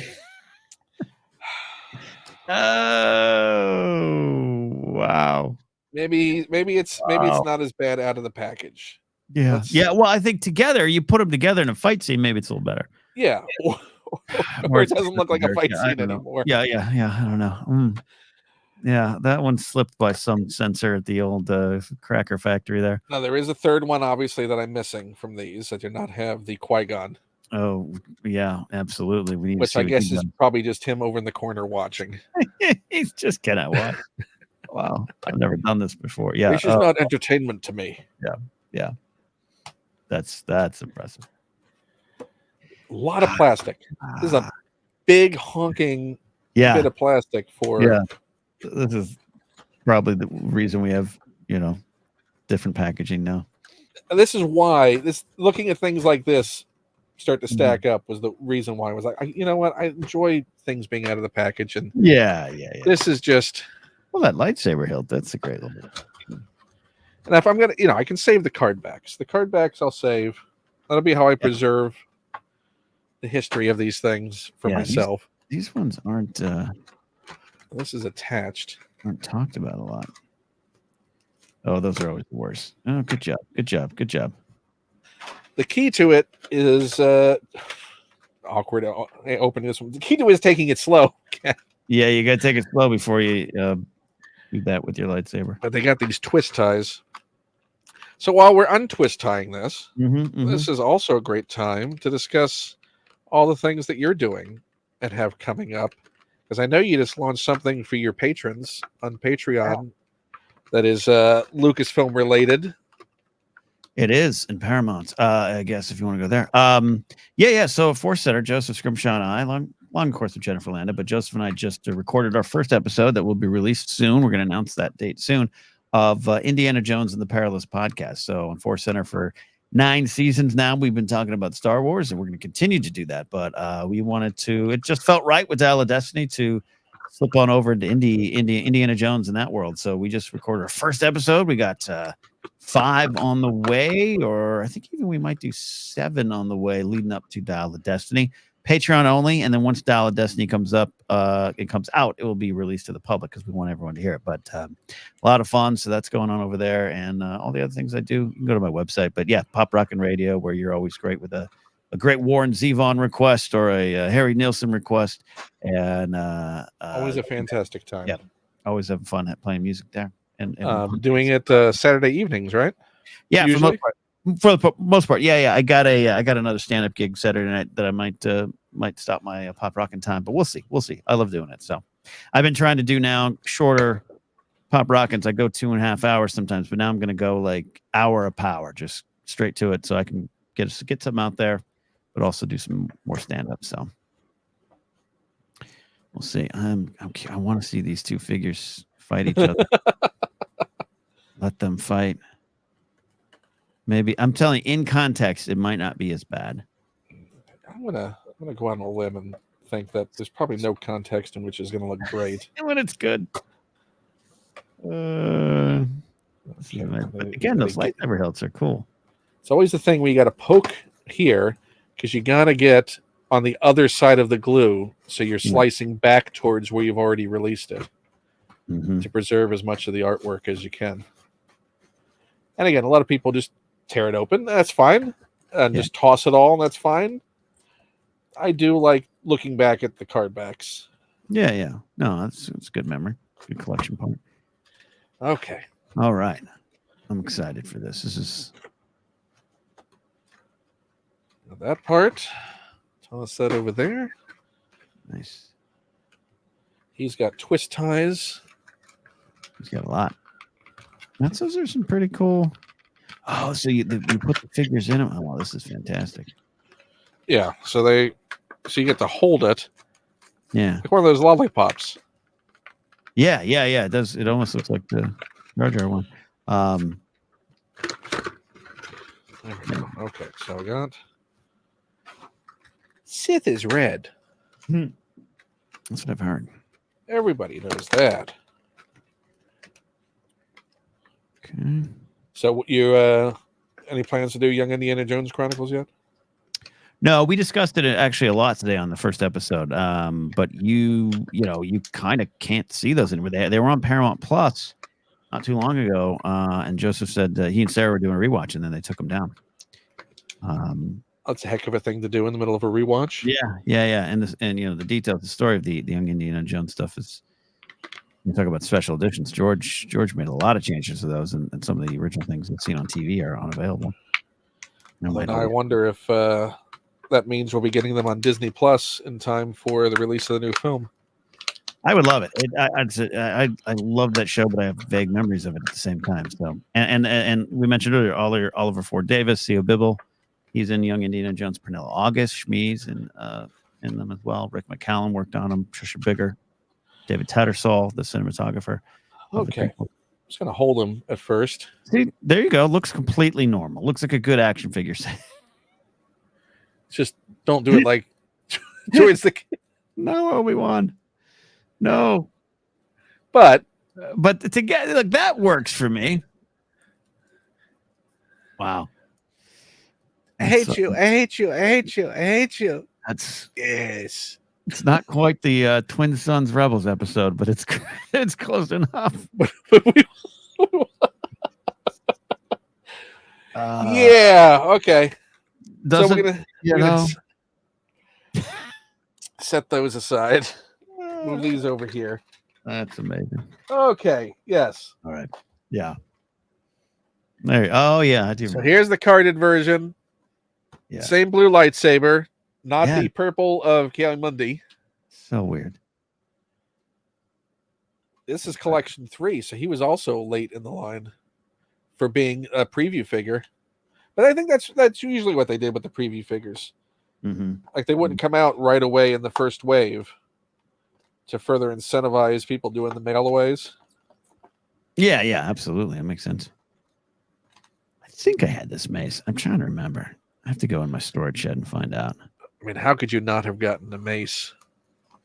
The Oh, Samuel no, L. Jackson figure at that time. Yeah, I had come out of film school in the mid '90s and Pulp Fiction, and you watch that. Absolutely.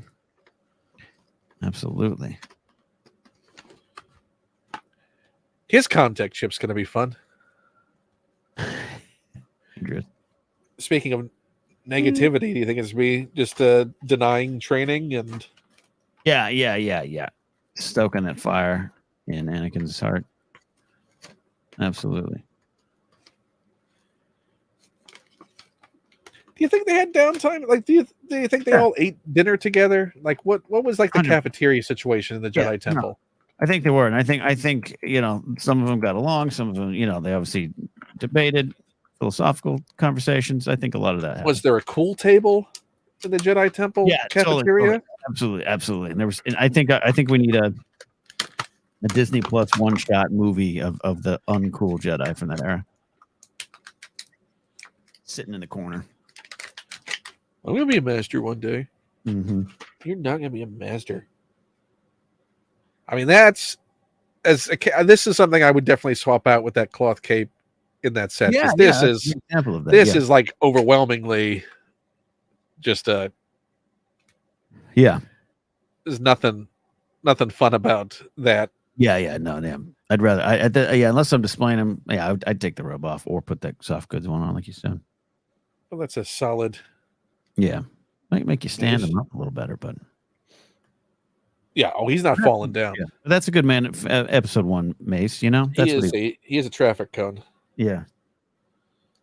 At his, I'd be curious. I should look it up later and see if the hilt matches his eventual. I would assume it not, because he didn't actually pick out a lightsaber until Attack of the Clones, just across the board, right? Yeah. Just Correct. letting everything fall down now. There's too much stuff up there. You're through the looking glass. Let's see. Yeah. May the Force be with you. Huh? I do not believe the Sith could have returned without us knowing. Okay. We will discover the identity of your attacker. May the Force be with you. That's it. I do not believe the Sith could have returned without us knowing. Wow. That's a keeper. The identity. Okay. Yeah. I thought one of the lines might have been from Attack of the Clones, but no, that's right. There we go. Main event figure.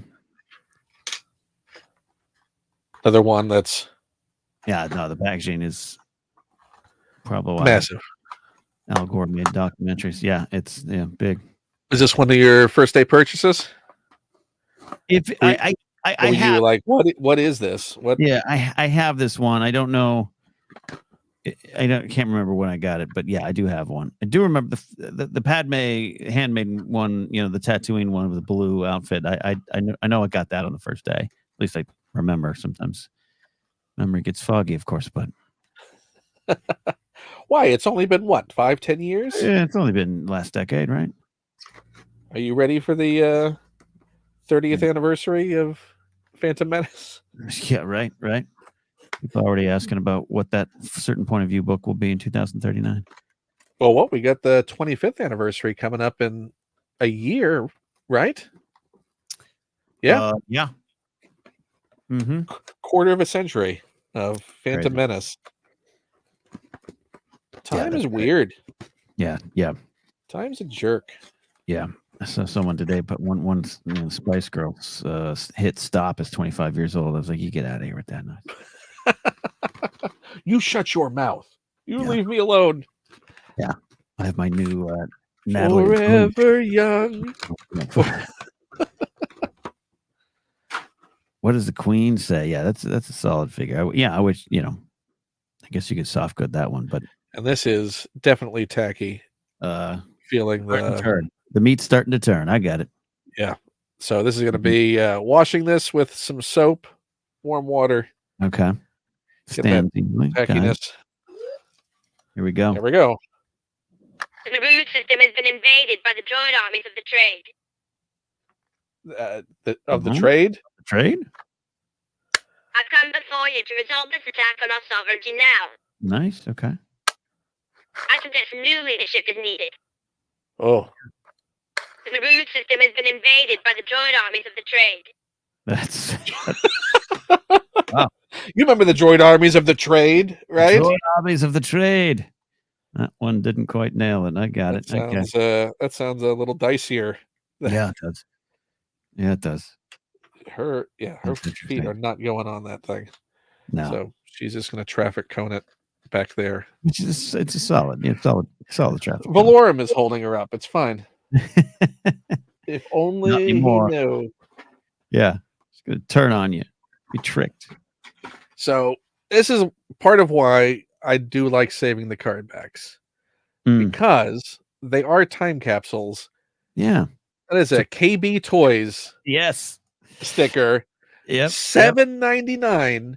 Oh, which shows why you don't shop at KB Toys in the mall when you're buying your figures, because a $5.99 figure at Walmart or Toys R Us is $7.99 at KB Toys. I remember those days. We had one in the mall I worked at. You never buy your toys at a KB. Never. Nabu Royal Security with blaster, pistol, and rifle. So just a generic. Does he get a lot of screen time? Not necessarily. It's like the Bespin guards. Yeah. Brian, so today this would be played by Sam Witwer in a cameo, right? Yeah, absolutely. Or Matt Lanter would be the Naboo security guards in the background of the scene. Exactly. Or some stunt performer that Bavra is given a spot to. Yeah, absolutely. Brian Ward points out that we are a couple years until the 10th anniversary of Phantom Menace. Just think about that. I mean, of The Force Awakens? Excuse me. Yeah, Force Awakens. Phantom Menace on my brain. I'm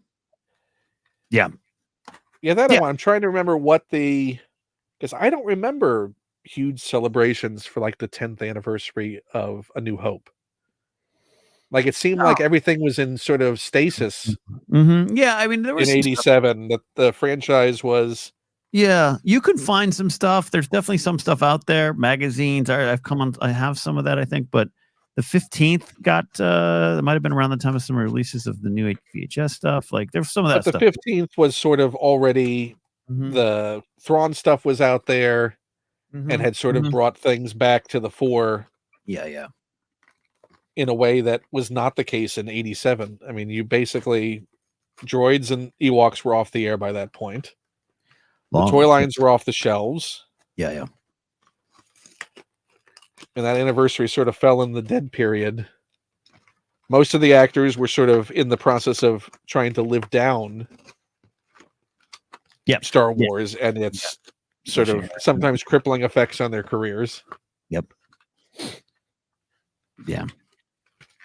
But I wonder what that's going to be for the 10th anniversary of. Well, especially if it's the way time works. It's like Force Awakens came out 10 years after Revenge of the Sith, but that seems like a lifetime. Now that we're at 10 years of Force Awakens soon, that's crazy. We're getting old, people. We're getting old. There's another one of those clunkily posed things that's only going to be one. Oh yeah, that one's not going to stand. Or he's going to stand in one single position. Yeah. Yeah, this is more of like a Power of the Force 2 figure. Yeah. And how it's static posed. The weapons, yeah. So what are we going to get here? Bathrooms are this way. Yeah. No standing. Get to the speeders. Blasters ready. Fire. Okay. Watch out for those battle droids. Fire. Yeah. Slight accent. Yeah. Okay. I like the sound effects. There's a lot to that. But hey, get some exposition. So what is his story? Do we have a closure on Rick O'Lee?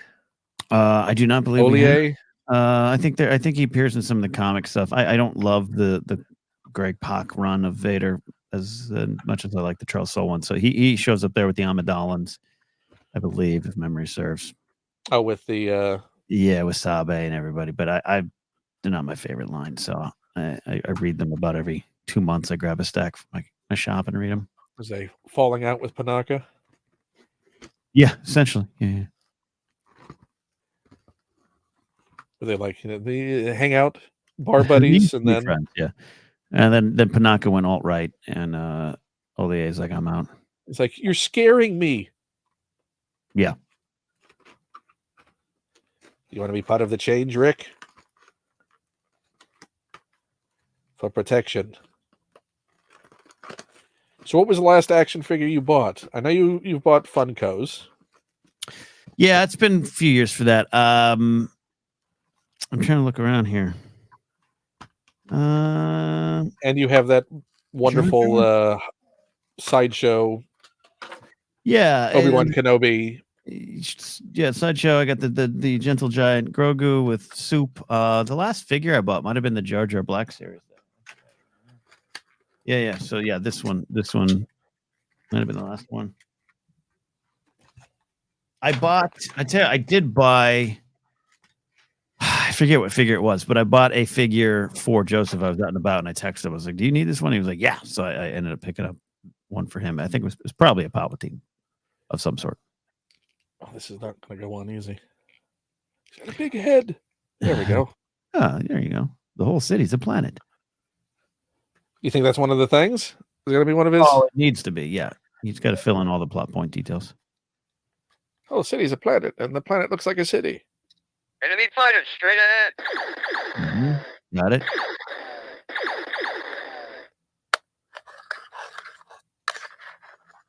The deflector shield is too strong. We'll never get through it. Bravo Flight A, take on the fighters. Flight B, make the run on the transmitter. Wow. Enemy fighters, straight ahead. Wow, so no. Yeah. They tried to go with all the action, which is smart, but that's not Rick Ollier. Rick's going to tell you where the directions, what directions are, and also to the bathroom. All the bathroom, yeah. Okay, so we did that. We did that one. We're not doing that one. We already did. I have a couple of. Here's the problem with when you buy enough figures sometimes, and you run across particularly these because they're usually inexpensive, and you're like, oh god, episode one figure for $2? Sure. That's when you wind up with, another.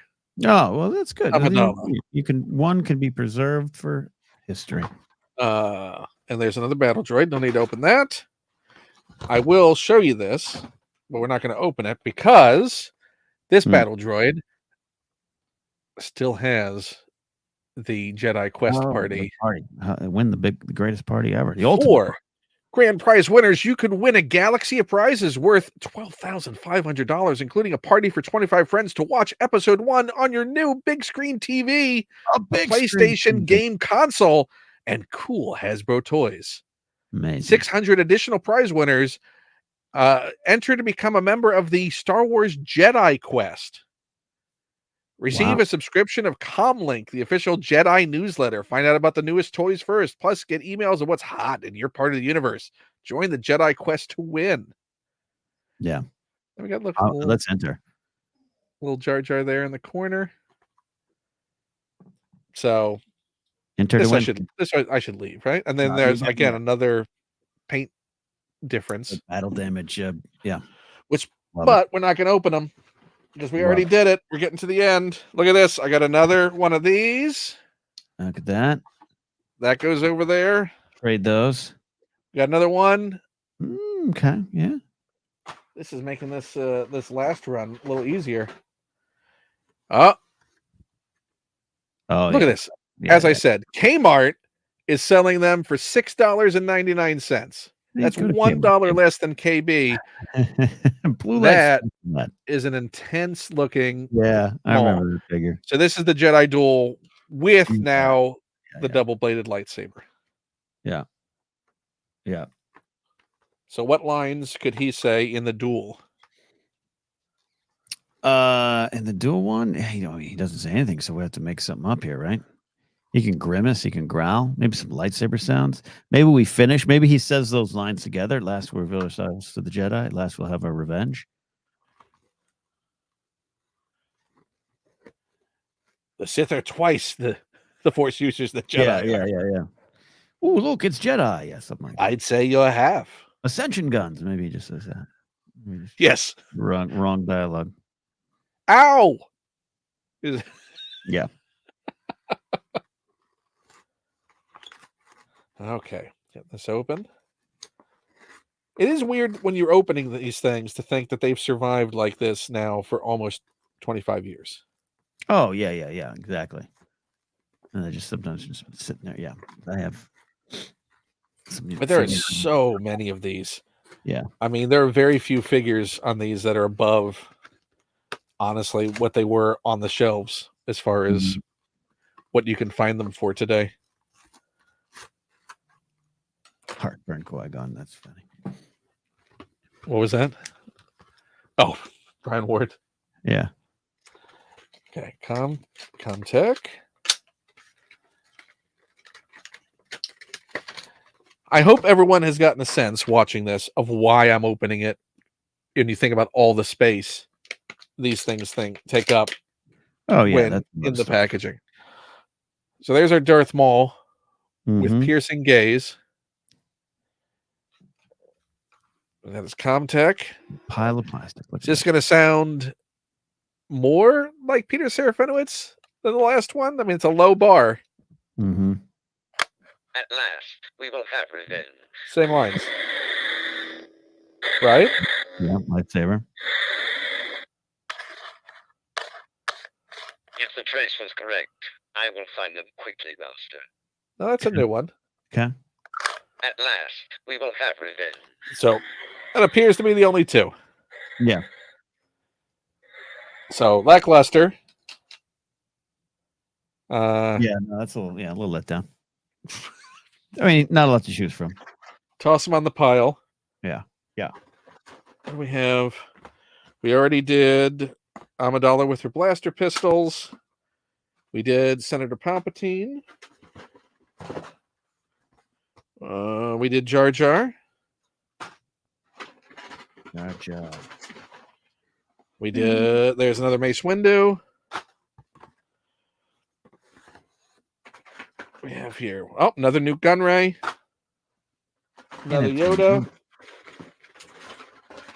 Can't have too many newts. So we have what's over here. We're literally just almost down to the end, Ken. Oh, look, another Odie Mendra. Oh, wait, no, I didn't. I didn't open Odie. So let's open Odie with a different. Wait, did I open? I opened Odie, right? Gascano, I think you had. Oh, open Gascano. It's this. It's so how many tall, lanky? Right. With a Toga 222 pit droid.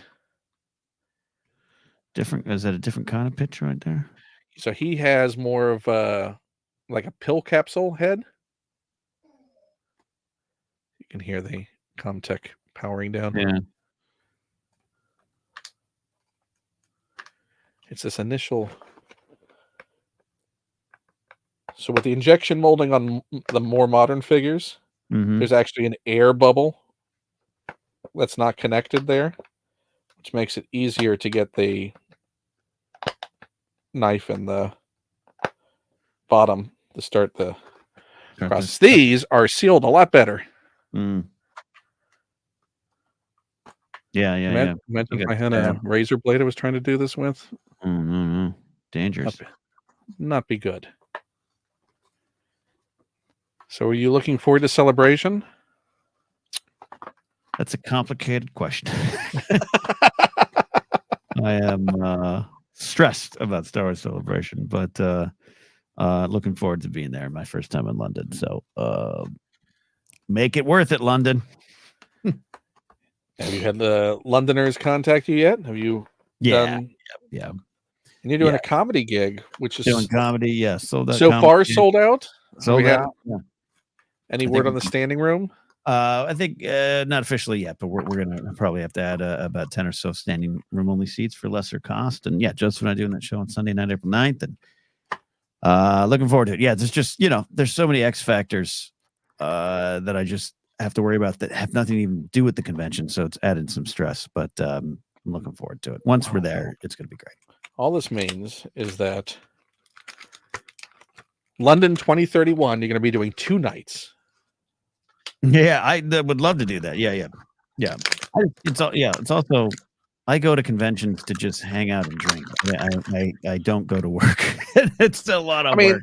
I mean, the idea of scoops, Yeah, or everything's going to be out there instantaneously, so you can't chase that. That's not worth getting stressed about. Good little look at that. That's good.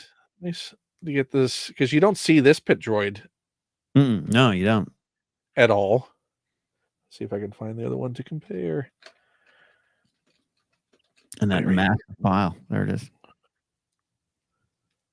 Oh, completely different. There's no reused parts there. Even the legs are different. I like that. And now they can be together right there. Odie Mandrell? Is he Mandrell, right? Mandrell sister? A lost Mandrell sister? Yeah, lost Mandrell sister.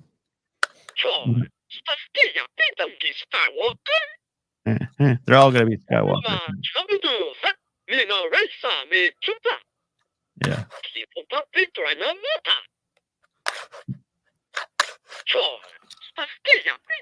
So let's see what the translations are. Yavo de Jabba the Hutt, Mina Resa de Chupa. Hail to Jabba the Hutt. I will win this race for you. Kipo Papit Droid Namota. Get the pit droid away from the engines. Choi, Spatelina Pudunki Skywalker. What? Was that the little human Skywalker? See, a lot of people excited about Skywalker. You must have had this one. That's the one I had. Yeah. That's the one I had. Yeah. Padme Naberry. Yeah, and it kind of confused me. I was like, I didn't understand what they were doing here. How successful do you think the whole decoy thing was, honestly, in like day to day? Like, is that just like an open known thing? Like in just general Naboo society? Yeah, it was. I think it was. Yeah. I mean, the E.K. Johnston books go into it, and I don't think people knew. Only a select few. And Panaka had everything, picked the team and all that stuff. Yeah, I like the handmaidens are pretty fascinating to me. I mean, they all have to get replaced for every new queen, right? So you have a limited time as being yeah, and then some go on and follow, work with Amidala as a senator, and some go into other things. Yeah, it's pretty fascinating. I think, at least. Have you been following what's going on in the comics with them? It's a little bit. Like I said, I go to my shop about every 2 months. I get my stack, and then I try to poke through them. It's just a lot. It's overwhelming, and I love having them all. But it's hard to keep up with all the comics. There's so many lines going now, which is a good thing. More Star Wars is better, but.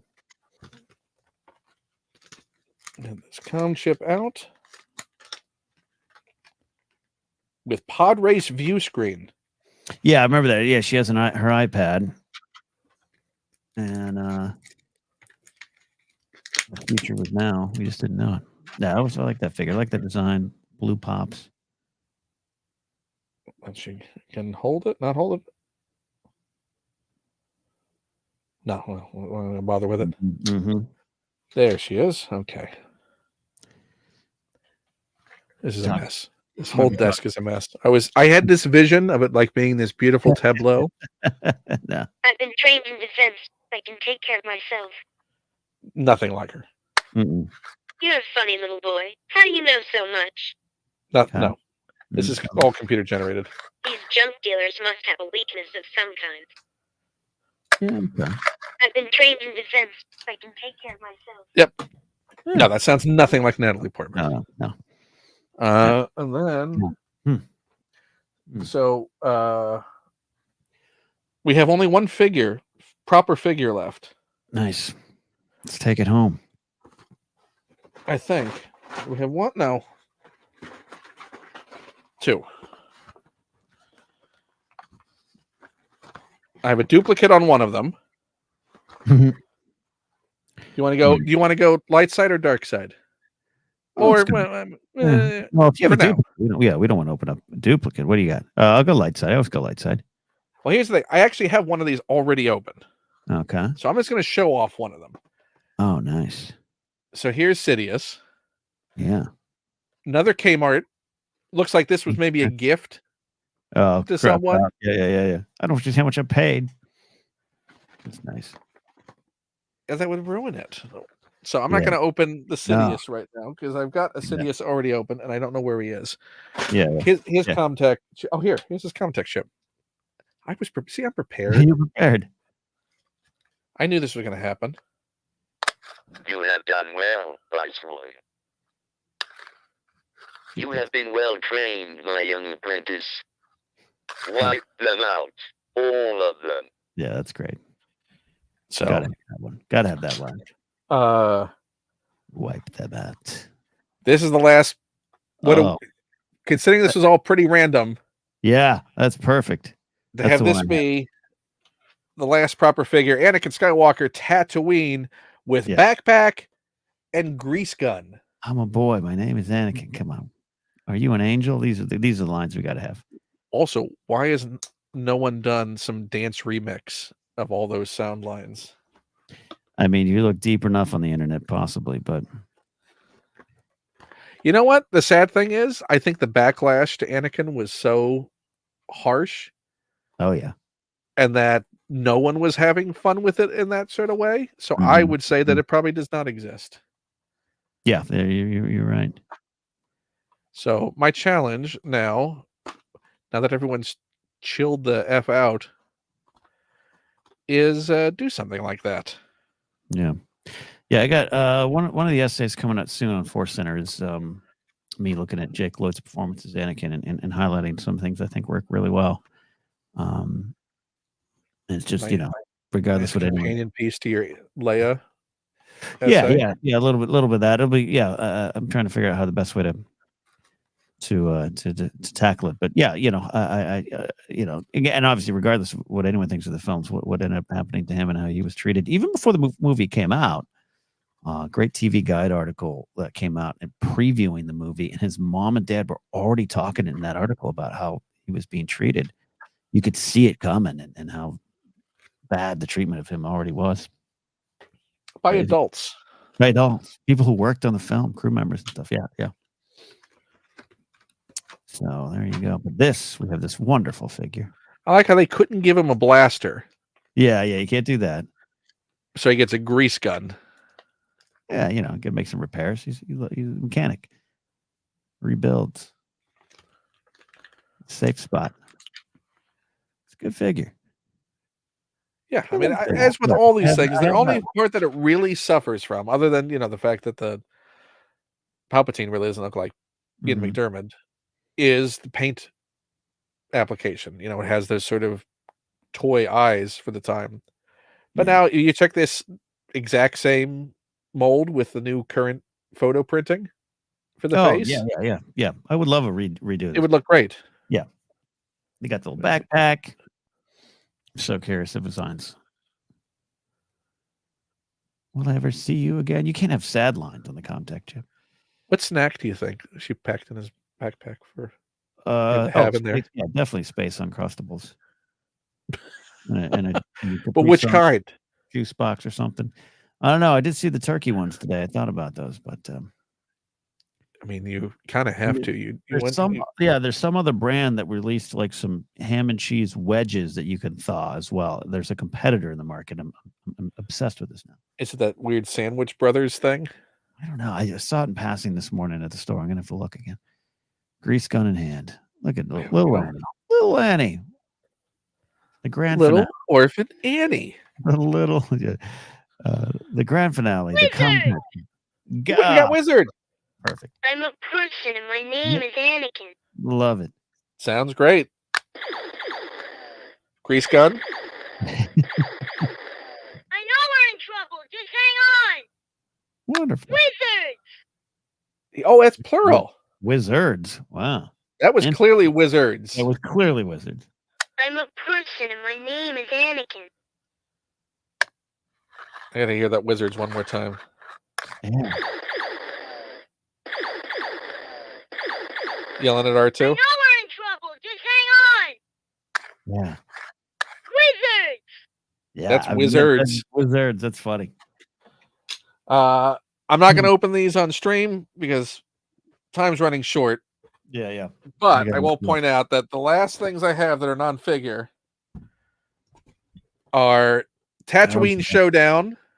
Put that on a shelf. That's great. I mean, that's an action sculpt right there. Yeah, absolutely. That has a Comtech chip in it. That's just bobbing around. So there's that. And there's the most Espa encounter. That's a class. Look at that. Sebulba. So there's our Sebulba. Yeah, yeah. Hey, with its whoopee. Yeah. What's great is so this had like the rubber sort of thing holding it in, which is long since degraded. So that's why that chip is rattling around in there. What a and we have the Sith Speeder. Oh, yeah. Which I love that the idea that you could just put the double-bladed lightsaber on either side, and it's convenient. It's good for like trimming the bushes. Yeah. Trimming the verge. Yeah, absolutely. Do you think he does gardening for Palpatine on the side? Yeah, no. Well, that's how he earns his allowance. Like at whatever his estate is on Naboo, he just sends Maul back to do some gardening. Absolutely. With a launching Sith probe droid. So I'm giving you the choice. Oh, and I have this. Oh god, so much stuff. Gungan catapult accessory set. Nice. This is almost 25 years old, right? Or it's what now? 24 years old. Yeah. The light feature still going. Look at that. Still going. Boombas.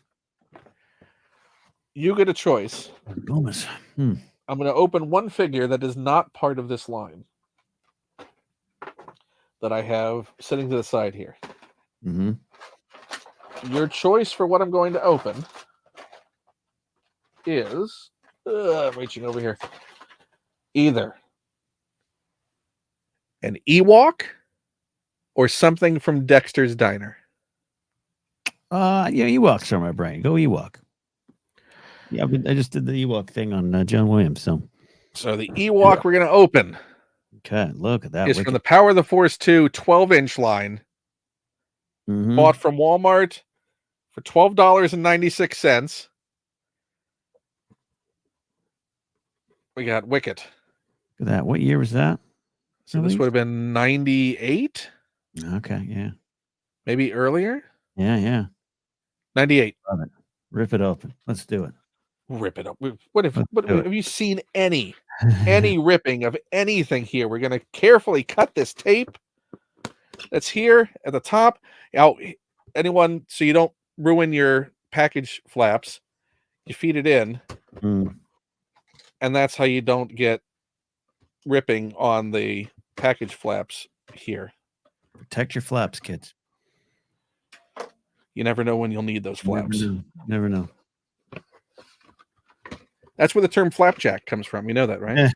My beloved flapjacks. So here we are, opening it up. Now somewhere Jennifer Landa is crying out. But she's just yelling, Wicket? Wicket. It's pretty. It's a good, sizable figure there. That's pretty cool. It's decent. I wouldn't say it's the best. It's not the most accurate looking, but not bad. No. Dreaded ties. So did you pick up any of these at the time? Were you picking up the Power of the Force 2 line when it was coming out? I picked up the Power Force 2 95 was earth shattering in a way. I loved it. It was during my early college days, and so it was weird to realize other people like Star Wars. I know it's I know what that means, but a lot of people, younger people listening, might not.